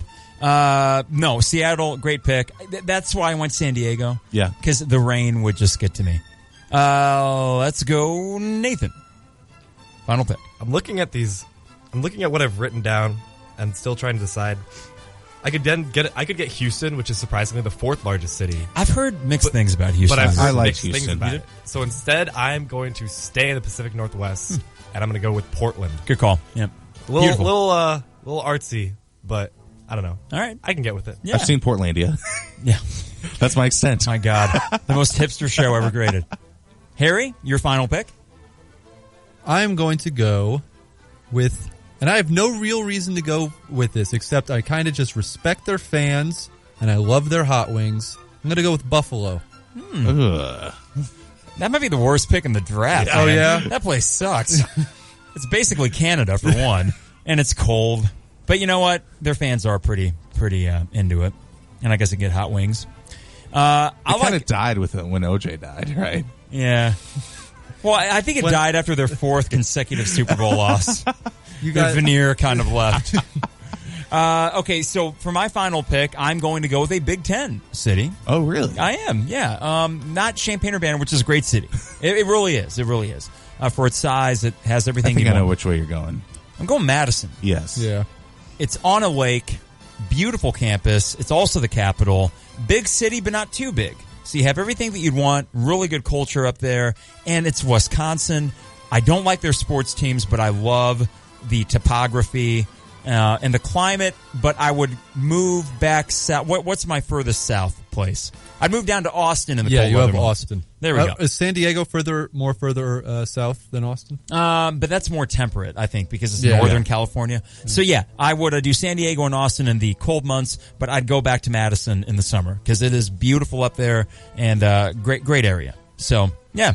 Who we got next? Brandon. I'm basically only picking this because I feel like the state gets no love, so I'm going with Anchorage, Alaska. I was going to pick that. Nice. Wow. For a second, I thought you were going to say like Birmingham, Alabama. I was like, well, yeah. Which I drove through once on the way to Disney, no less. And man, that place is a little rough. Jackson, Mississippi is going to be Trevor's last pick, right? Jackson, Mississippi. All right, the Mr. Irrelevant pick here of this draft. I'm going to go with a city I visit pretty frequently. I'm going to go with Indianapolis. Okay. I think it's pretty easy to navigate. Very. It's not a far trip from here. It's got a lot to offer, so I'll go with Indy. Circle Center, the mall downtown.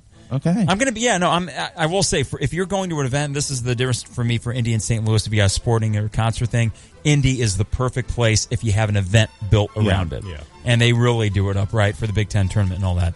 Well, boys, okay, so we all have 5 cities. Let's, You want me to read them? Yeah. All right. Austin has New York City, Nashville, San Antonio, Kansas City, and Seattle. Nathan. Strong. Yeah, it's pretty good. Thank you. Nathan, you have Chicago, L.A., Denver, Honolulu, and Portland. That's very strong. That's a strong first 3, and then he kind of petered off there. No, I don't know. I think that Honolulu, that's your vacation spot, and then Portland's your go chill for a few weeks in the spring. He had an Indy city, which was very smart of him. Yeah. I that's the strongest one that I've heard. Okay. Through 2. No offense, Austin. Thank you. Yours is strong, too. Harry? Philadelphia, Orlando, Dallas, Atlanta, and Buffalo. Oh, no offense, Harry, but I don't know. That's pretty bad. Okay, I can understand the last draft, but this is a good 5. Okay. Okay. Well, Philly's cool. Orlando's great. Buffalo has it's a city. Buffalo has people in it. The thing about Buffalo is they just have. I mean, I would expect you as a Cubs fan to kind of associate with them and the heartache they've had to put up with, not only with the Bills but and the Sabres. We've won a championship recently. Don't lump us in with Buffalo. Oh yeah, you're such a Buffalo saint. is a smaller, snowier Cleveland. Yes. No one picked Cleveland. No one picked Cleveland. Yeah, I'm going there for the first time this summer. Carp, you can't judge my. What's that, Nathan? The Joakim Noah clip of Who vacations in Cleveland? I'm there for 2 nights. It's for a concert. But I will get to see the Rock and Roll Hall of Fame. But other than that, I don't know what I'm going to do. Carp, I don't want to hear you and Brandon judge my picks because you have a couple good ones. Okay, let's go through each one of mine. Yes, great. Austin. Awesome. Louisville. Awesome. San Diego. Awesome. Madison. That's a strong team. I'd rather go to Madison than Buffalo. I'm not saying I would rather go to Buffalo. I just respect their fans and their hot wings. Well, I'm just saying that, like, I could live in any of those 5 cities that you just listed. Could you live in Buffalo? Would you want to live in Buffalo? Okay, as a Philadelphia fan, I kind of see them as a lesser Philadelphia. Okay. Okay. Yeah. Okay. Because they have no championships. After you read back my team, I feel pretty good. Okay, you ready for this one? Yeah. I'm sorry, Brandon. New Orleans, Vegas, Memphis. That's strong. Strong first 3. The strong first 2. Now, Memphis, my sister even lived there for a little bit. If you live there, you grow tired of it. Okay. But it's fun to visit once. It is. Ready for these? Yeah. St. Louis, Anchorage.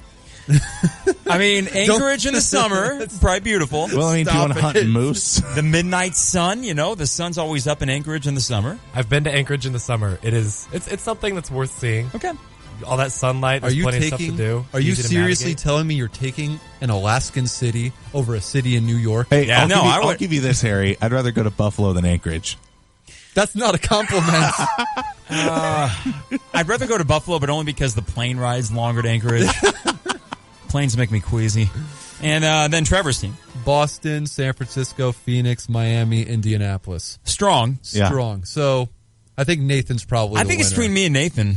Not to I don't know. Toot my own horn. I mean, I'm looking at yours and you have name me the weakest city in my 5. It's either Louisville or San Diego. I think that's pretty good for the weakest because link. I'm looking at it from a sports fan point of view, and you said Louisville was sports, but they don't have any professional sports. They don't need to. They have the best college sports program probably of any. But then San Diego, no sports, really. Yeah, but it's beautiful. Yeah, they don't have the Chargers anymore. And they hardly have the Padres. Yeah, that's true. Actually, I got in a lot of hot water when I said they should get rid of the Padres because people came out and said the Padres had one of the better attendances. Really? Of any, yeah. That poor city. So, okay, well, you know what? Is it fair to say Nathan won? Nathan won. Nathan won because he has a star power in Chicago and LA. And he closed out strong with the rest and relaxation picks in Honolulu and Portland. Well done, Nathan. Not bad. Well done, everybody, actually. That was the first city draft. Yes, it was. Okay, next time we'll do the fictional sports figure draft for movies. One of you guys can pick the paralyzed dude from Remember the Titans. We're going to take a quick... doesn't feel bad for. No, I mean... He was driving 20 miles an hour. How do you get paralyzed from that? completely Tebow. Yeah, and don't worry, people. Google it. He didn't actually get paralyzed. It's just a bunch of Disney hokey crap. We'll be back on the Tay and J Show.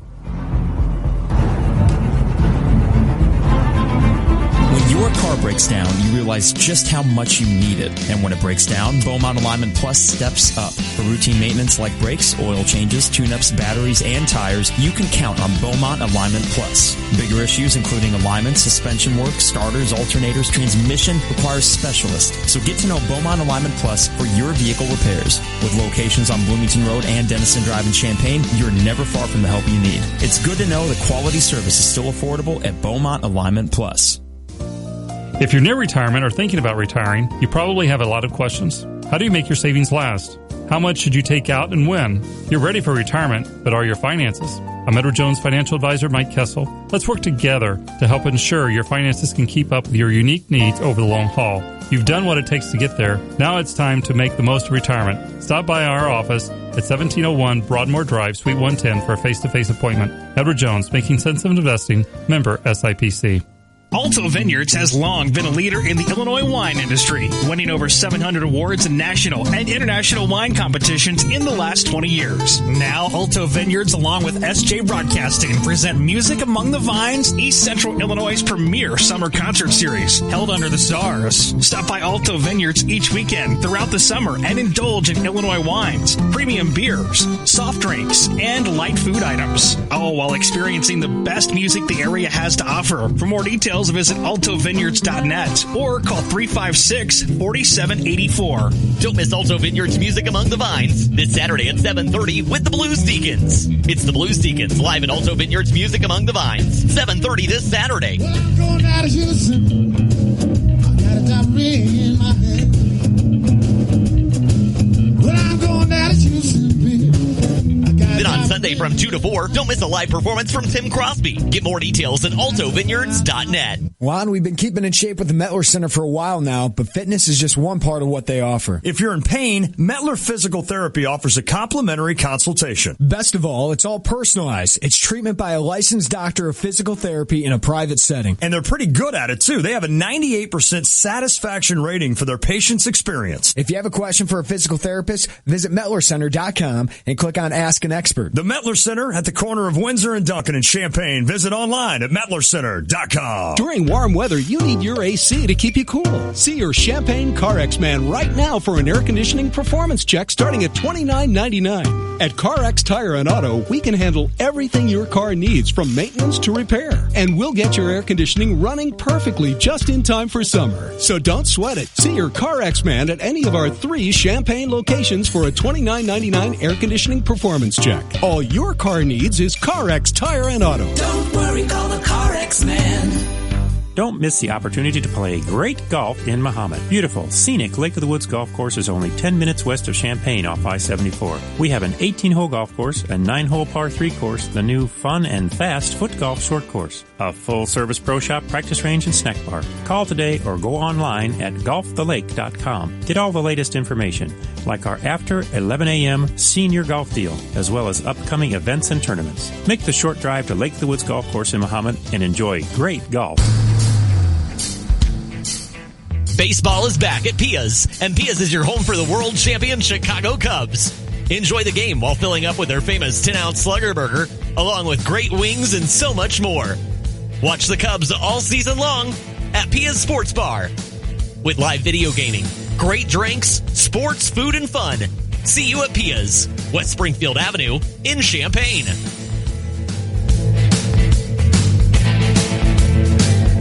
Life is full of twists and turns. You can't see the unknown, but you can certainly prepare for it. Pekin Life Insurance Company offers a variety of term and whole life insurance policies that are designed to meet the needs of individuals and their families. Options include transitional life, universal life, preferred whole life, family term life, and many others. Visit PekinInsurance.com or ask your local Pekin Insurance agent about an affordable, beyond the expected life insurance policy that's right for you. Coach Mike Ditka is not just talking sports. What will he say next? Hear him here Monday and Friday mornings from 7:30 to 8 with Brother Johnny and me, Stevie J, on ESPN Radio 93.5.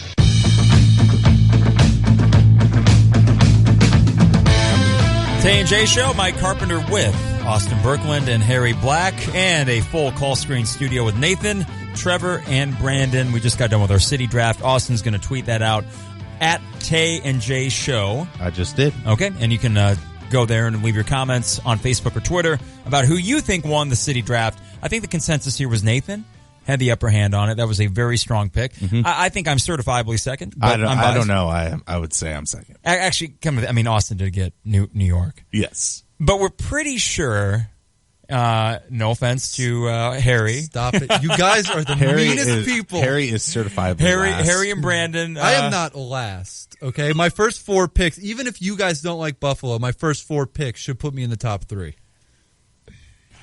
I mean, listen, I love Disney World. There's no doubt. And I need to go to Philly sometime. Maybe I don't. I don't know. Do I? You do. Okay. I'm not sure. Okay, so a lot that we talked about during the show. Some sports, most not, which is fine because it is a Friday in the summer. A lot of people, they get out of work early, they go golf, they go home, happy hour gets started. I'm about to go to a happy hour myself. But I don't know where I was going with this, actually. We have like 4 minutes left, guys. Anything you want to talk about before we go? What Game 4 tonight? Yeah, well, I guess we could do we could talk about how are you enjoying Game of Thrones? Oh, my God. You just saw the Red Wedding, Just saw the Red Wedding. That'll stick with you. That is so well done, and it is the most brutal episode of TV I've ever watched. Yeah, I agree and apparently with that. there are other episodes that are not equally as brutal, but I mean, Game of Thrones basically doesn't let up from here on out, right? Yeah. Is that fair to say? Yeah. Yeah. Not that it ever did, but it did feel like the first 3 seasons were kind of building up to this moment. And now I'm thinking, okay, now what? I will say, and I mean, I'm not giving anything away here, but I will say, because Austin, you've seen Game of Thrones, right? Yeah. It just kind of seems like, yeah, that's all great, the Red Wedding shock appeal and everything, but now it's just kind of like you build up to this, and it kind of seems like it's going to go somewhere, and you're anticipating the Starks versus the Lannisters, and then you're never going to get that. You know, and it's just kind of disappointing. It does float around a little bit. Okay. As long as Daenerys, sorry people, we are turning this temporarily into a Game of Thrones podcast. As long as Daenerys has that awesome army and her 3 dragons, no, she's a threat, obviously. And then I think the Lannisters are really interesting to watch. In fact, I was even just saying to Kara as we were watching that whenever they're in King's Landing, that's my favorite part of the show. Whenever they're north in the cold, let's go back to the cool, like, scenic King's Landing where the actual Game of Thrones is being played. So yeah, I'm okay with that perspective. Where the Game of Thrones is being played like it's Game a of Thorns. The Tay of J's. Fun show today, though, guys. We got a couple minutes left here. The NBA Finals are tonight, Game 4. Does it end? I think it does. Yeah. If it doesn't end today, it ends in Oakland. LeBron and Kyrie have just done all they can. Kyrie had about 5 circus shots that in no way, shape, or form should have went in. And when you aren't winning that game, when you aren't winning the game that you put up 120 points or whatever the Cavs put up. Why did LeBron pass it to Korver? Okay, don't be that guy. That was the right play to make. No, it wasn't. You are the certifiably the best player in the world. You make that shot. Now, Steve Kerr made big shots for the Bulls. There you go. Jordan made the same pass. The difference was Michael was being double teamed. LeBron was not. LeBron said if he were to do it again, he'd do the same thing, and he gave a great reason. Of course he would say that because he doesn't want to disparage his teammate. He passed it to probably in the top 10 3-point shooters of all time. That's not a bad play to make right there. I disagree with how well Korver was shooting that night. I would not do that. Korver has been bad this postseason. He's still hot sauce. He is hot sauce. But you don't want to test that hot sauce out right at the final minute of the game. He's Buffalo. No. Damn it, Harry. All right, well, at least you got one more of those in there. I like your Thad Mottage. What's the motto with Ohio State? We do have a couple of votes on the city draft. We have one for Brandon and one for Carp. Whoa, okay. Wait, for Brandon? Yeah. With that New person's Orleans? probably from Anchorage. Representing. No, you see, I thought I had a strong... I thought Nathan was... in Austin, you did have New York. But yeah, go to Twitter or Facebook, search Tay and J Show, and you'll see... At Tay and J Show is the Twitter handle. It is. And then just search Tay and J Show on Facebook. There's not really an easier way to do it. What are you guys up to this weekend?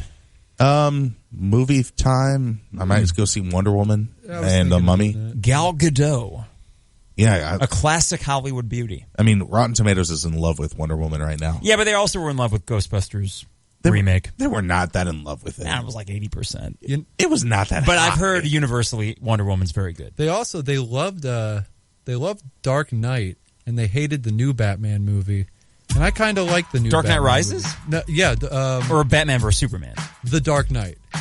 They loved The Dark Knight. They loved The Dark Knight. Everyone does. Yeah. And they really hated the new Batman movie. The Dark Knight Rises? No, The Dark Knight. No, Batman vs. Superman. Yes. So Wonder Woman got a 92% on Rotten Tomatoes. Ghostbusters got a 73%. Oh, okay. Well, yeah. I like the Batman Superman movie. I haven't checked it out yet. Yeah, well, I'm going to a concert tomorrow. Dave too? and Tim. No, Dave and Tim. I got 4 more YouTube shows. Okay. Now they ended Indy in St. Louis, and I'm gonna have a great time in St. Louis. Just not because of St. Louis. Okay. Just because. No, I'm kidding. I shouldn't. You know, it has a St. Louis bashing session. It has a few redeeming qualities. A few. Like 3. Got to thank Brandon, Nathan, Trevor for helping out today. Austin Birkeland, Harry Black. A fun Friday show on the Tay and J Show. Lon and Jeremy will both be back on Monday. Lon at a golf outing.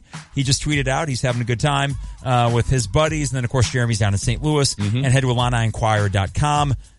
ding on the bell. Ding. For any updates for football recruiting, which we hope picks up soon. Thank you, Harry, this weekend. But enjoy your warm weekend. It's going to be hot all next week. I got to vote. I just got to vote. For you? Yeah. Austin wins. Penmanship loses. Oh. Are you kidding? That's Harry. Sorry, Harry. Can anything I do just get a like? I'm sorry, bro. It is the Tay and J Show. Carpenters Local 243 in Champaign, Illinois wants to thank the contractors, developers, and business owners who utilize the skills and services of union carpenters on their projects. Carpenters Local 243 members are part of the world's highest skilled, most productive workforce. Members and contractors are committed to apprenticeship training and an ongoing journeyman skill advancement program. This provides the labor resources to ensure projects are completed. For a list of responsible contractors, call Carpenters Local 243 at 356-5463. Hey, this is Brad again with Kramer Siding and Window Company, and for over 60 years, we've been providing worry-free home improvements. If you've thought about either siding, windows, maybe you need to replace that roof, how about a deck, a pergola, awnings? We also have the four-season sunrooms and screen rooms, or the gutter helmet. If any of those home improvements are in your near future, call us right now at Kramer Siding or stop by our beautiful showroom at 708 North Country Fair Drive. Protecting your home and family, you better have a plan. Keep them safe from harm with a home alarm from F.E. Moran. Home invasions are on the rise all across the land, but they'll think twice when they see the sign for F.E. Moran. Don't wait till it's too late, it's time to make a stand. Call 877-F.E. Moran. F.E. Moran. Alarm. Home is where the art is. It's where every day begins and ends. It's a place for big occasions and small. Home is where stories unfold and where they are told. We may leave, but we always come home again. First Financial Bank can help you achieve the home of your dreams. Talk with one of our friendly loan officers and we'll help you find the loan that's right for you. Consider it our way of saying welcome home. From First Financial Bank, Equal Housing Lender, member FDIC. You're listening to WSJK ESPN 93.5 Tuscola, Champaign-Urbana, your home for the St. Louis Cardinals. I'm Steve.